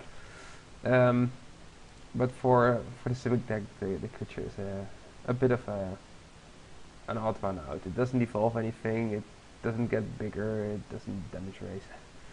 So he has the green side watcher again. We saw a gate, he has at least one gate, but he hasn't played it yet, so I'm not too concerned about the mana acceleration part, so it's just a 2 mana, 2/1 creature. And we can let the Boros Kiru deal with that.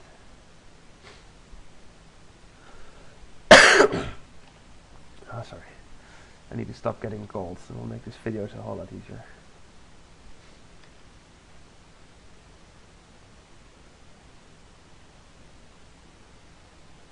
And there's one of the Crocodiles. With Crocodile land, I'm just going to play Kirun here.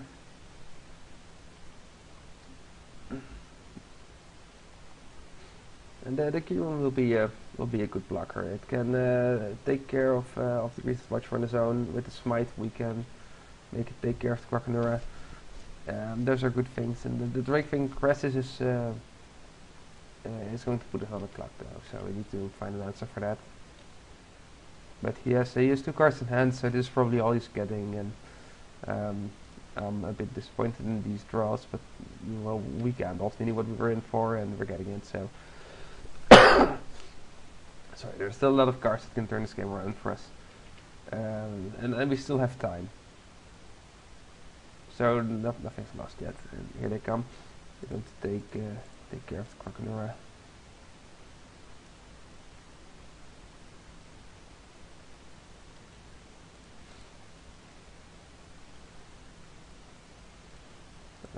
Let's just hope that he doesn't have a counter spell like Spell Rupture or something like that. But he doesn't, so Crocodile dies, and we're rid of one less blocker. He has nothing else. Devour Flesh doesn't help us at this point. He probably will sacrifice the green side watcher, but that's no problem. I'll wanted to make the choice now so I can attack with Boros Kirun. I don't see why he would sacrifice the Cresses, but if he does, then the Kirun doesn't attack, and now the Kirun can.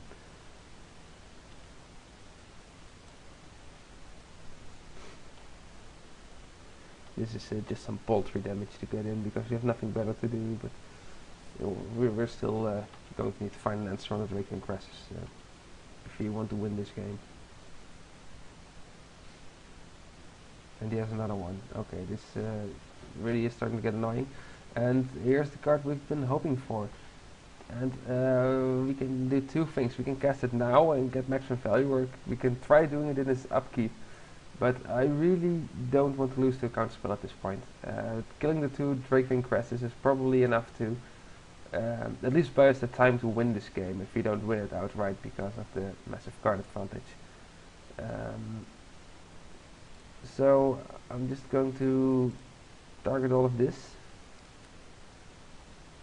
Okay, this is the first time I'm casting this online, so I need to read what I'm doing. But okay, 3 targets, that's fine. Or am I dealing 1 to each? Yeah, that's not good. I'm doing it like this, and he needs to get 2. Or 3. He needs to get 3. Yeah, like this. Okay, so... yeah, this works. So he basically could have a burst of strength, save one of the Cresses, and then we'll be in for a world of pain. But that's a gamble I'm willing to take at this point. Okay, he has another Watcher. The Watcher doesn't concern me, we still have the Boros Kirun to block it. And I'm not going to waste 1000 lashes on the green side Watcher. Especially if the thing we're afraid of right here is something like, let's say, Simic Charm, and giving the Watcher hexproof to kill the lashes is horrible. He's not attacking, so he probably doesn't have it. And we're getting some backup in the form of the Daring Skyjack. I'll just keep on playing these lands. If he does have Spell Rupture, I want to be able to pay that. So, no use in keeping them back. He's not going to use discard spells or anything. And here come his creatures. He'll probably have the 6/2 one. It'll evolve his Experiment 1 and establish a big creature on the board for him. That'll be something I want to put 1000 lashes on. So.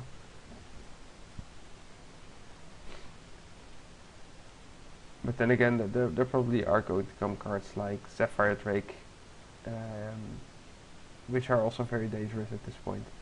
But Sapphire Drake will also give the Experiment 1 flying, it will give the 6-2 flying if he has some of it, but he has the Simic Manipulator. That's okay. So he can steal creatures equal to the power. That's okay. I can live with that. Grizzly Spectacle. That's a pretty good draw actually. Now we can use. Let's first see what happens if our Skyjack attacks. Maybe he wants to trade it for Experiment 1.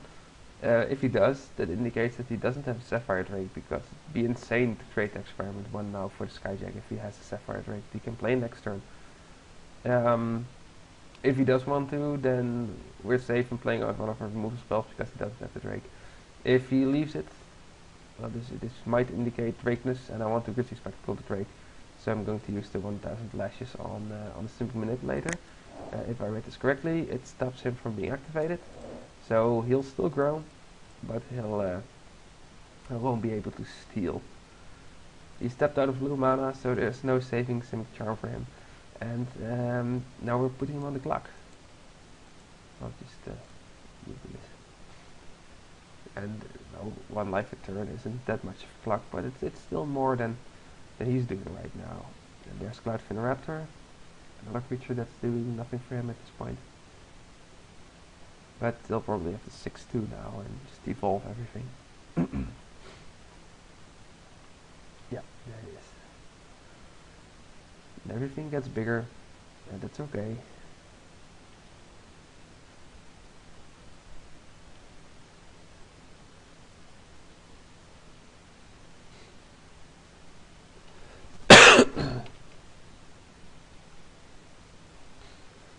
If he wants to attack with Experiment 1, we'll just trade it for Boros Rune, because we won't be needing that anymore. That's fine. Then we'll attack with the Skyjack, see if he wants to trade it for any of those two creatures. If he does want to do that, we'll Grizzly Spectacle the other, and if he does want to do that, we'll just Grizzly Spectacle the Adaptive Snapshot and continue on. But he doesn't want to trade, so we're not going to attack either. I mean, he has to have the initiative now. His Rappler can seal this deal for him, and I just want to be able to block that Snapjaw when it comes in, because that'll surely be the end of us. He has only one card in hand, so I'm a little bit concerned that it might be Simic Charm, and it really is the best card he can have right now. He has another land.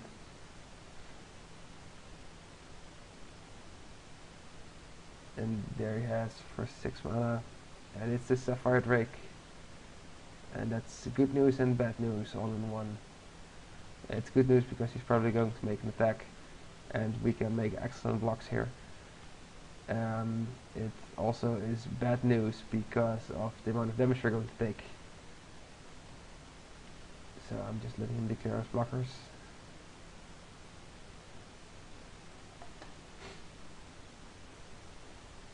And then I'll use the Grizzly Spectacle to get rid of the Drake.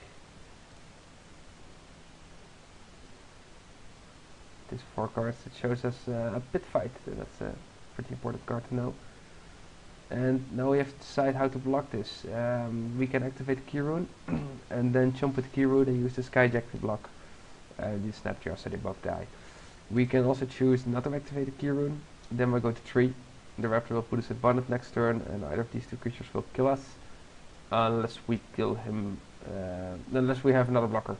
I want to say unless we kill him first, but I don't see how we're going to kill him. So yeah, I think holding the Key Rune back is worse than sacrificing if you have to gain 3 life.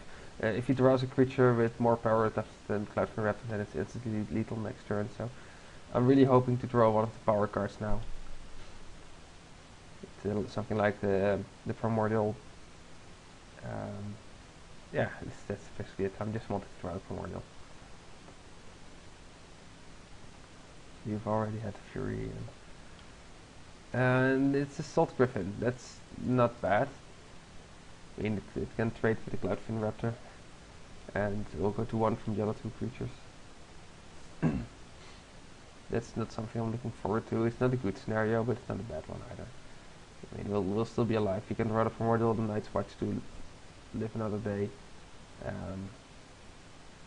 Yes, Agoraphobia. No, that's basically good game, man. Attack with everything. We'll throw the Griffin for the Raptor anyway, and see if we can trick him into saving his Agoraphobia. But he doesn't. And then we have the medic, so he's not going to help us. Okay, so this game we took a gamble. We held a hand with basically 6 lands. We drew not enough action and we lost. Okay, that's the gamble we took. Seeing a bit more of his deck, I am still convinced we don't need any of our sideboard cards. The aerial maneuver, well, I think I've been too scared of the Simic Charm for the aerial maneuver to ever be very good. And we still have the loads and loads of removal that we really need to go and sit on for the last game.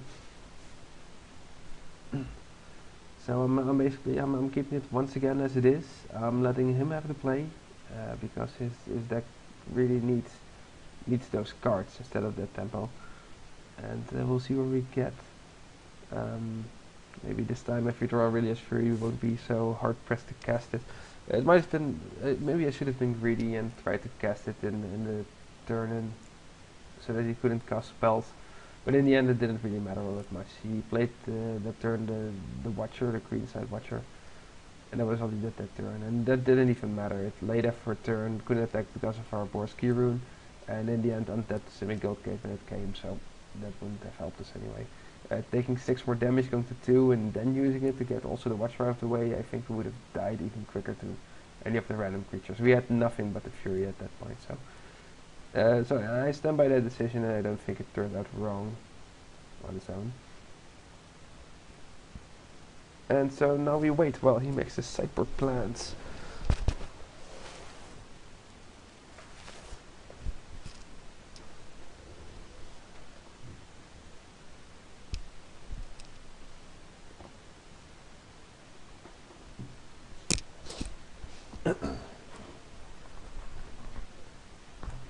And here we go. I'll take the draw. And we're getting out of one of these hands. We have one of our colors, we can cast any of the important spells. We need to draw a land for the Assault Griffin, and I'm definitely taking the mulligan on this. And now we have basically the same hand, but with less removal and more colors, and yes, I'm saying yes it is. We have Slate Street Ruffian that we can play, although I'm not really impressed by him at this point. He has the Cloudfin Raptor, so now there's a chance that he might be doing an insane curve thing with the Greenside Watcher and Corkinora and going on and on. But we drew an Arse of Charm, so we can deal with it. He might not even have something to do this turn, and then the Cloudfin Raptor will still stay 0-1, and he does have the Watcher. That's okay.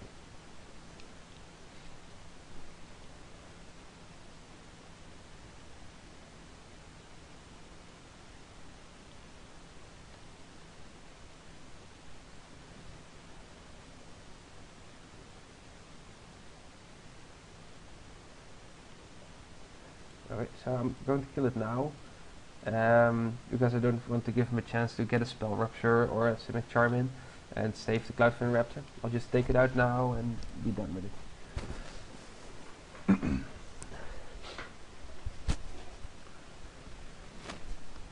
So he seems to be once again gateless, so his Greenside Watcher is just another random creature.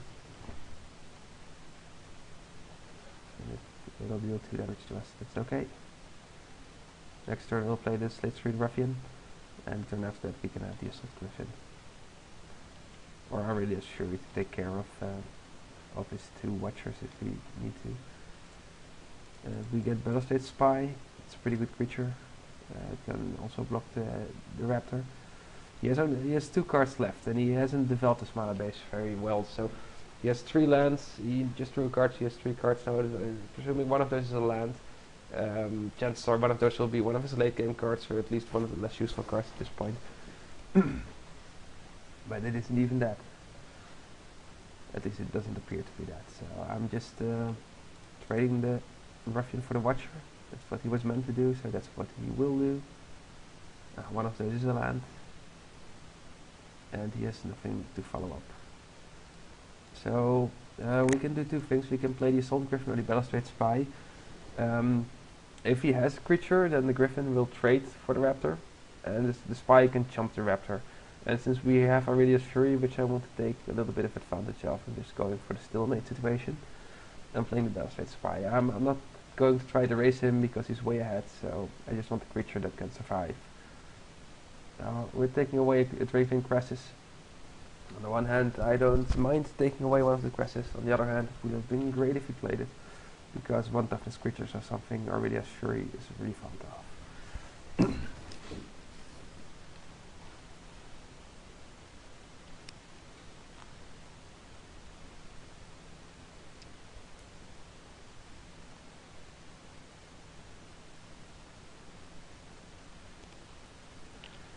Okay, so the PSC drew nothing but another dead.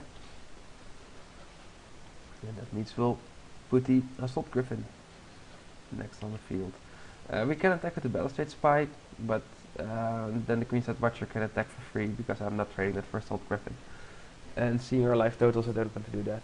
I just want to sit back on the Aurelius Fury and the two other creatures we still have. If we draw a plane, we can play out everything, and then we can do the real attacking turns after that. He drew another land, so maybe he's coming with his own power creatures now, like the 6/2.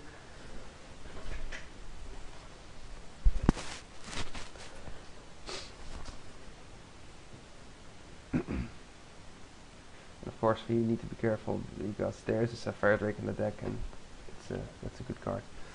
He has Agoraphobia again. That's not really a problem. Aggressive Spectacle, that's a good card to draw. I'm going to attack with the Balustrade Spy. I don't really care about the Assault Griffin anymore at this point, so that can block the Cloudfin Raptor for all I care. And since we're playing out the frontline medic, that can take care of the Greenside Watcher. So there's no use in taking in having the Spy back as well. I mean, we're going to have to win at some point, so.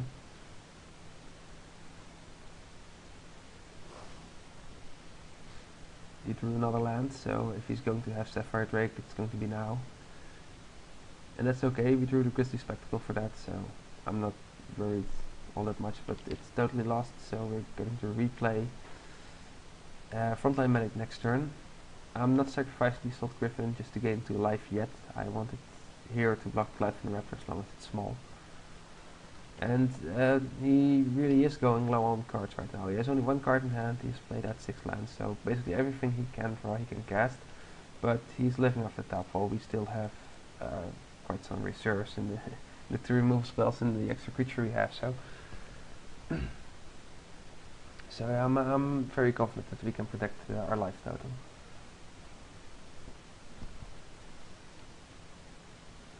Here it comes, he's tapping 2 blue, so it's the Simic Manipulator, and this looks like an excellent turn for us to play the Aurelius Fury, go 2 for 1, and 1 on him, 1 on him. That looks like a good deal. Let's just hope that he doesn't have a burst of strength or anything. But then we still have the Grizzly Spectacle to take care of the Simic Manipulator. He does have the burst of strength. Okay, well, no problem. We'll just attack with these 2 guys. How does this work? Yeah, so you can basically now you can steal the Assault Griffin, and get the Agoraphobia off and keep the Assault Griffin. So that's bad news. Let's steal the Assault Griffin, but yeah, well, that's basically all he has right now. So. Not too worried, I'll just use the Grizzly Spectacle on the Simic Manipulator next turn. And maybe he doesn't even know or see that trick. I mean, this still is a release event, and the level of play isn't really too high as we've seen in the last 2 matches. I mean, they weren't horrible players, don't get me wrong, but the first match that wasn't the top player, and the second match wasn't either, so there you have it. He's probably going to do it anyway, he's going to steal the Assault Griffin.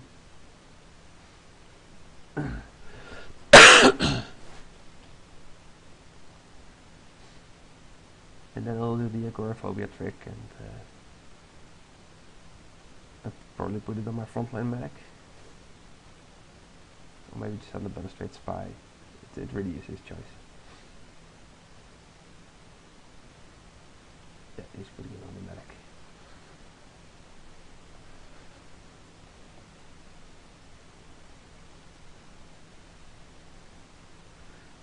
And the Cloud Raptor attacks for 1 damage. It's okay.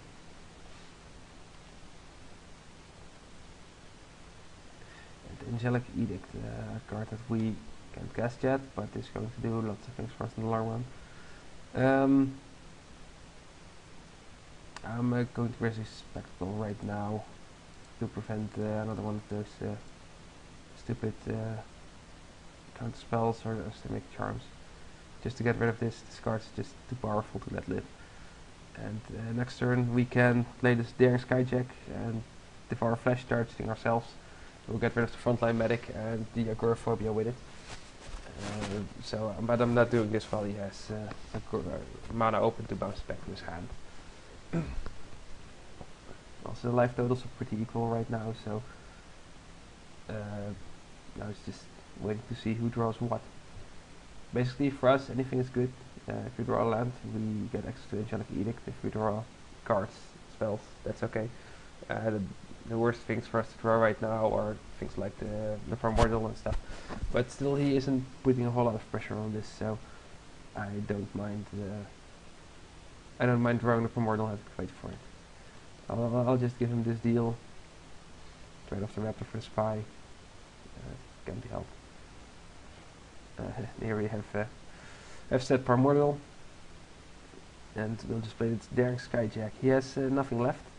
So I'll just respond to any pressure he has by getting Devour Flesh and getting rid of his Raptor. Yes, Drakeling Cresses. So yeah, you can sacrifice the Raptor. And let's hope we'll just find a land and be able to edict the Raptor away.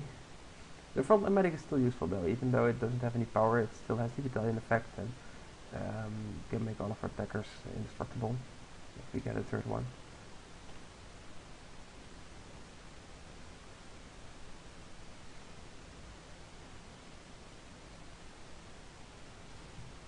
And we have Oars of Charm, that's also an excellent card against Drakeling Cresses. So he's not blocking the Daring Skyjack. And that means I'll just destroy it now. If he has a trick then... And then we get Seed now. It might be a Simic Charm.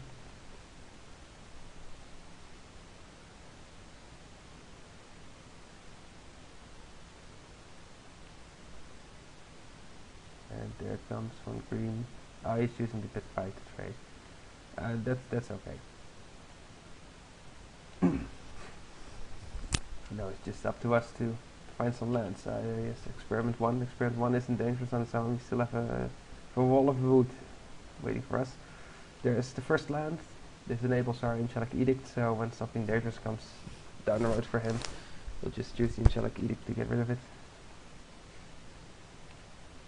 And another land, so one step closer to our Primordial.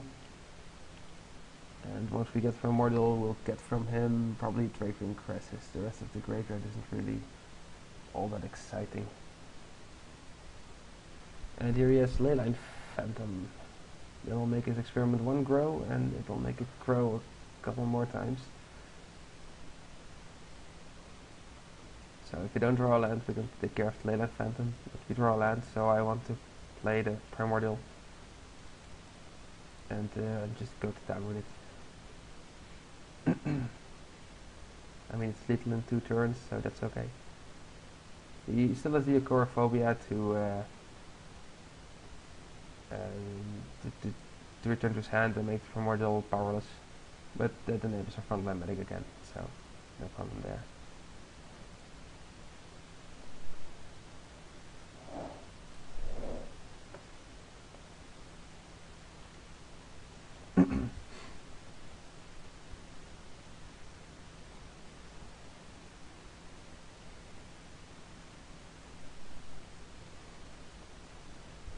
he does go for the agoraphobia trick, then he can't recast his Leyline Phantom. So that's also good.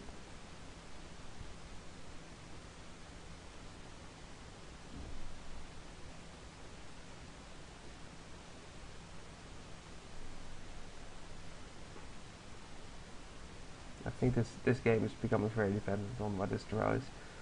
If he has another of the bounce spells, if he draws Systemic Charm, then that could be a problem. I'm not going to block Leyline Phantom here.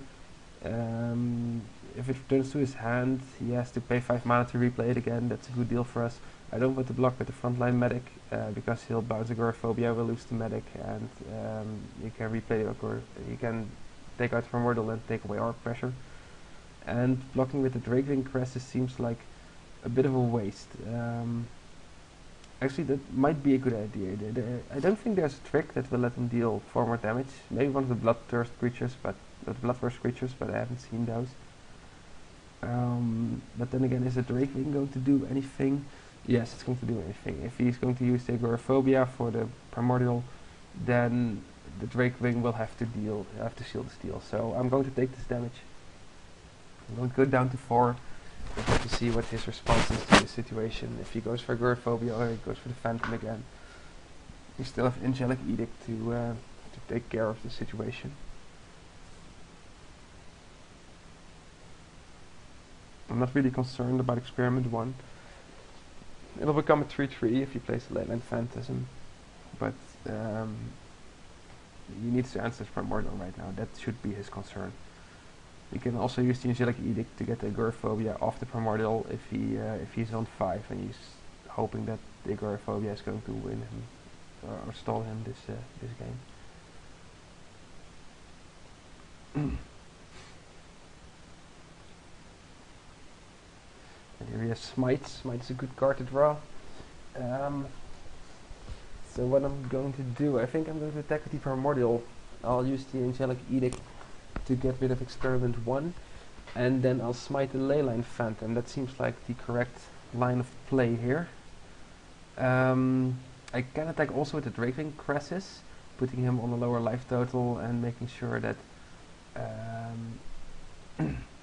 that he dies next turn.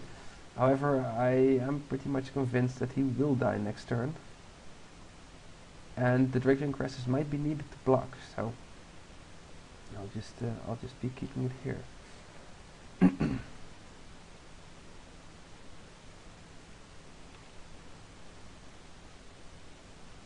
Okay, so now we want to win on the smite. So let's see what he can do. He has this one card, so he probably bounces the Agoraphobia at the end of turn, draws his card, he sees the Systemic Charm, bounces one of her creatures, the other one blocks the Leyline Phantasm, and nothing happens. But on the other hand, if he still has a trick or has a big creature, then we are forced to block those two. He bounces the Agoraphobia again, and we can Angelic Edict it off and still win. Or he can bounce the next attack step, our Primordial, so we need a turn extra, and this starts to sound like a whole lot of risky situations. So what I'm going to do, I'm just going to take care of the Experiment 1 like I'm used on before, because that can regenerate. I don't like that. The Leyline Phantasm will just get smitten once it attacks, and we'll win on the backswing. So that's the plan.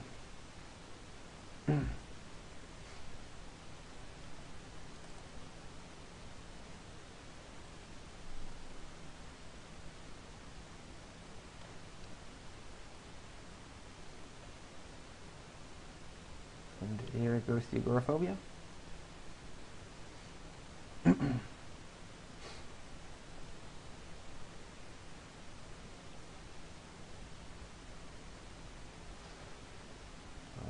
just block it with a frontline medic. And then smite it.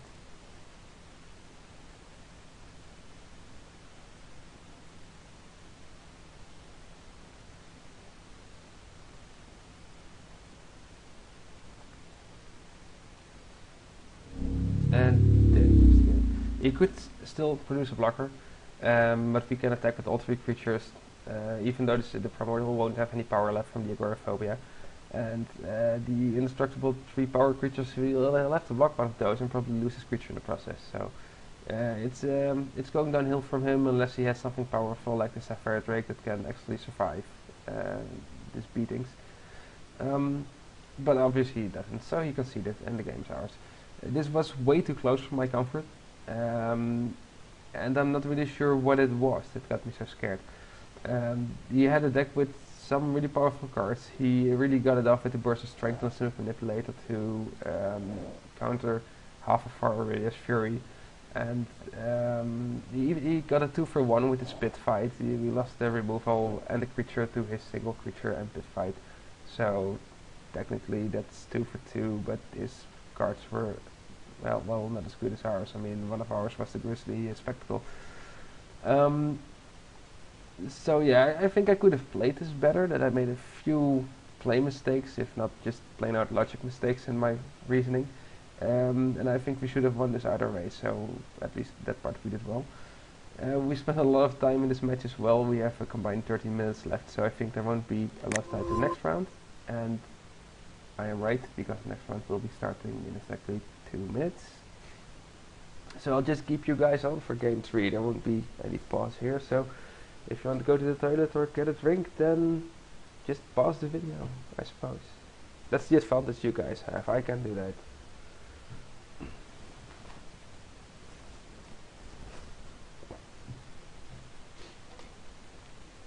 So basically we're 2-2 already, so we're already in the prizes, and that's a good feeling to have. Still, I really want that last win. 9 match points means you get 8 boosters, and 8 boosters is a lot. It gets you started on your drafting, and it's a good thing. So I really want to win this one, and our opponent is very friendly. He says hello and good luck. So I'll say hello and good luck to him as well. He's in the same position as we are, so he wants to win. We have a good hand. We can cast Grizzly Spectacle, but we have a curve in the Syndic into the Borovsky Rune and the Mugging on the side. So we'll keep this. We lost the die roll, so it's hoping it isn't a Blazing Boros deck. That mountain is discouraging, but we have a Mugging to take care of, and you have the aggressive Boros creatures. Here we have Fire Fist Striker. I don't really care much for Fire Fist Striker. It's a decent enough creature, don't get me wrong, but it's still that, just a creature. So next turn we can cast Devour Flash and Extort. That's a lot better than just Devouring Flashing the Striker. That doesn't do anything. I don't want to trade this.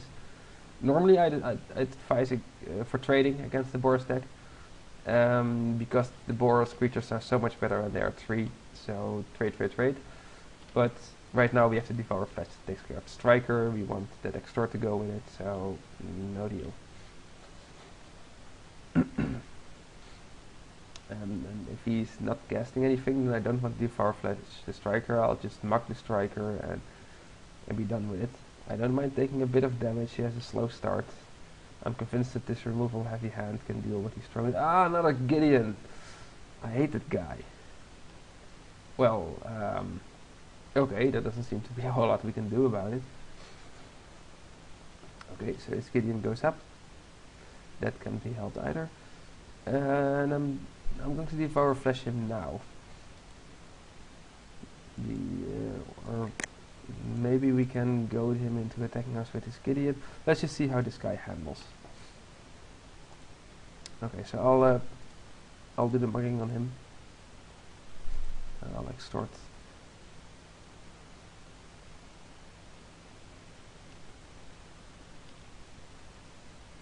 And I'll just go for his life total instead of Gideon's. And with a little bit of luck, he'll activate his Gideon to attack us. We can Devour Flash it, and then we're done with it. And if he's going to build it up, then let's hope we can raise him or get his Gideon down at one point. He has now Squad Commandos. That's a bit of a bitch, but can't be helped. And he is going to attack with his Gideon, so that's good news. Yeah, we'll take 6 damage.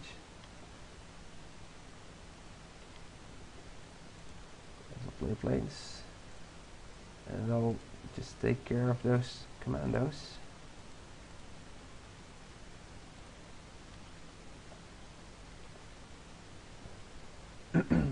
And he loses Scarlet Legionnaire, Fireman Avenger.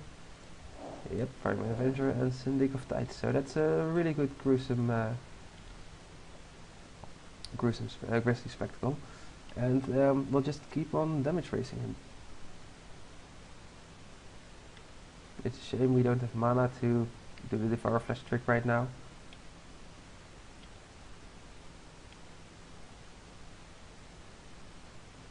But let's we'll have a creature after combat, Assault Griffin. Okay. So this white is a really good one now. It'll be a really big creature. So I'll just put it out there. I'll extort him for it.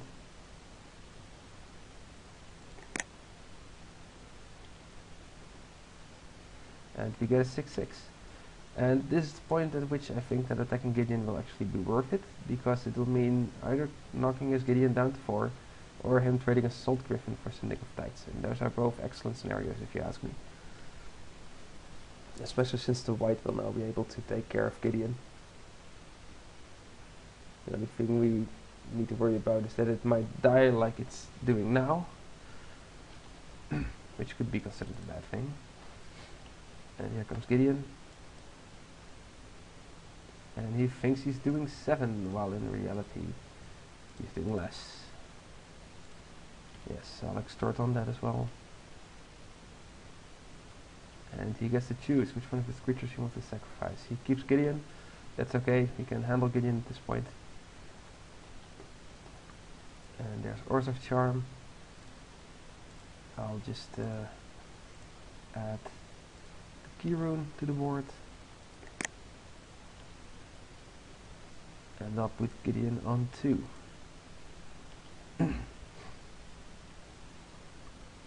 Maybe I should have kept the mountain open to activate the key rune. But then again, it's Oars of Charm here I wanted to play. But now he gets a free 2 damage from his Gideon.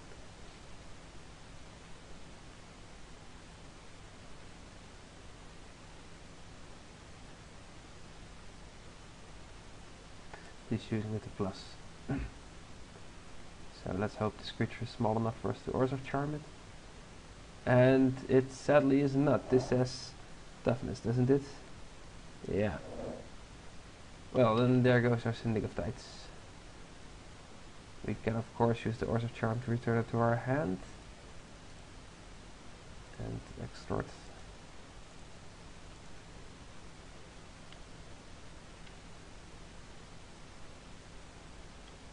So now we're still dealing with the problem of the 4/7 primordial, but let's worry about that when we get there. Yeah, and I really want to play Fortress Cyclops here, because that can take care of the incoming attacking creatures. And now we're going to lose this waiting game to Gideon if we don't do something fast. But the primordial is a big problem. So we need to draw our own Angelic Edict.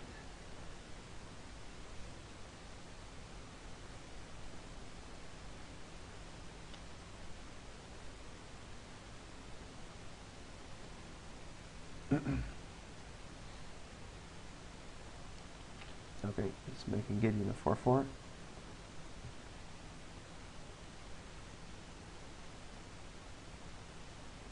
And he's using Pitfire to get rid of the... This is bad news. So I'll just block the primordial, go down to 2.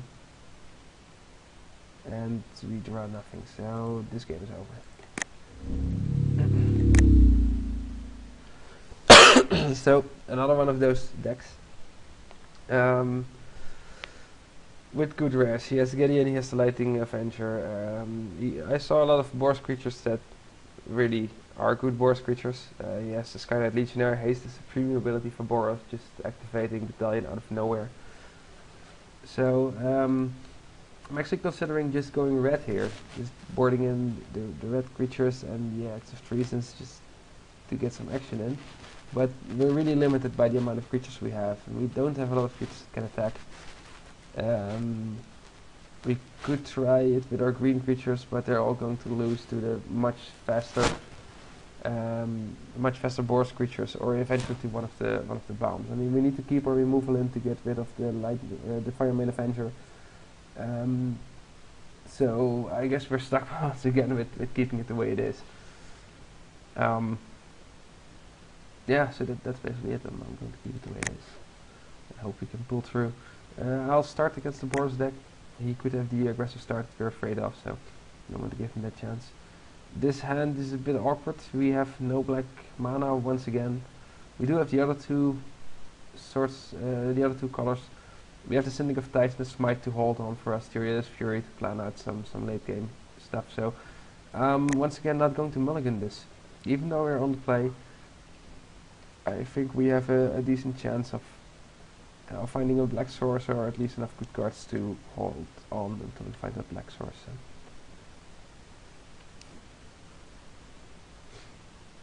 And he starts with a Guild Gate, and we get, of course, the all-time champion, the Primordial, the guy we can never cast with the mana we have here.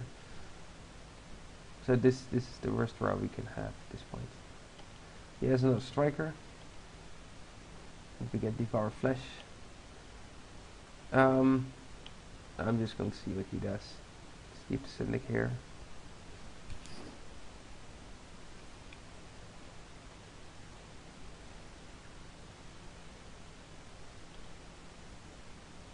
I think smiting the striker is stupid, so I'm just going to let it deal 2 damage to me. I want to save the smite for something that's worth it, like, well, not like that. And another plate. So that's good. Now we can at least smite next Extort. But it's still not what we're looking for. We really need a swamp. Or perhaps one of the white action cards to do something. The Basilica card is going to be a good blocker for him. I'm still not really feeling like smiting the striker. And here he has Sunhelm Guildmage. And that card is really good. So I'm hoping to draw a land so I can play Aurelius Fury and take out Striker and the Guildmage. And the land is what we get. And it even is a swamp, so maybe we're going to be in luck. I can Fury it now while he doesn't have mana to do a trick. He might have the prevent all damage trick, but that's okay. I mean, we can't do anything about it anyway, so I'll just do it now. Take care of his 2 creatures. I can't extort them, but that's no problem. And the wall is preventing us from attacking, so we'll leave that as it is. And here comes his Nevsquad Commandos. His hand is emptying pretty fast now, so if the rest of his hand is still average boars creatures, that's okay. I think this is something worth smiting, so I'll keep my smite open for that. The Devour Flesh we'll probably use to get rid of the Basilica guards. You won't sacrifice anything else for it.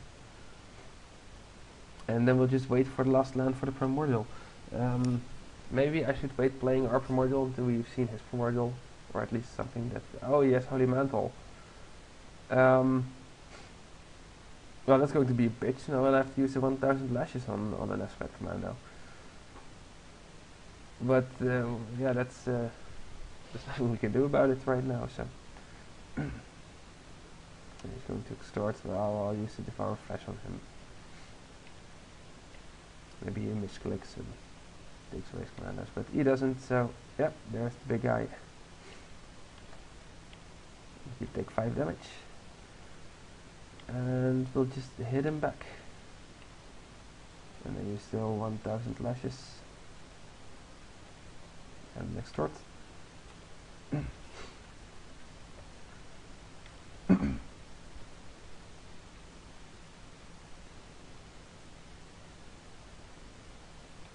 And he has Angelic Edict, so that's going to be a problem. But now we have enough land to play the Primordial next turn, but we'll also be dead next turn, so you know, I'm not really excited about that right now.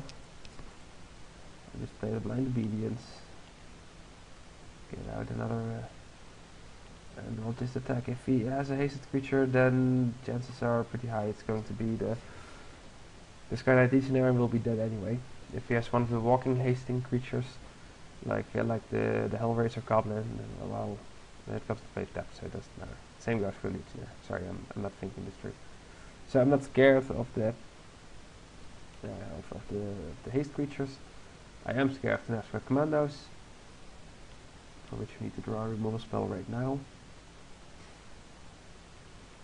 And that's it, that's not a removal spell. So it seems this game is ending right here. Let's see if he forgets to attack or something. Just attack him with Syndic of Tides. Play this one. We won't extort.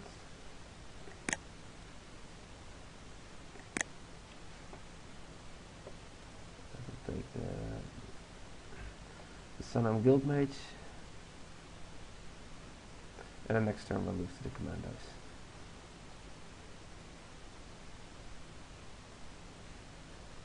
Yep, he's Homing Lightning as well, good removal spell.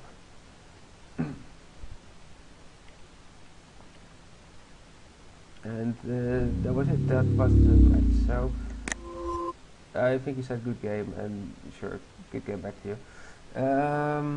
Yeah, that's it. It's 2-2. I'm not impressed by this result. I'm actually a bit disappointed. I think our deck could have done a lot better. We took some gambles, and we lost all of them. So that's not a good track record. But still, the decks we played against, we lost one entire matchup to Gideon. Gideon just is that good of a card, especially versus a controller's deck like ours. Most of our removal didn't work against Gideon. We only had a chance to devour flesh, but neither of our opponents that had Gideon would have really fallen for that. So in that respect, it couldn't be helped. Although we had a shaky match against the Civic player, so I'm not really. It's not really comforting to know that even though we lost to 2 Gideons with a supporting deck, we also could have very well lost from the Civic deck that wasn't all that powerful. It only had a manipulator, it had a trick once, and I'm really doubting if I play this correctly. And it also shows the reliability of the removal in that it's shaky at best. Most of the removal, just like Smite, can't help you in certain situations. Also Charm can't help you in certain situations. The Grizzly Spectacle will most of the time help you out of your tight spot. But once again, it won't help you against Gideon. So. But it was very good against the rest of the cards. All in all, this deck went 2-2. I think it could have done 3-1. I think it deserved 3-1. But that's okay. It's 2-2. This is the first release event. I'm sure to do more. I'm hoping to get a few more on camera for you guys, and I hope you enjoyed and learned a bit from this one. So be on the lookout for more articles and videos from me, and I'll see you in the next one.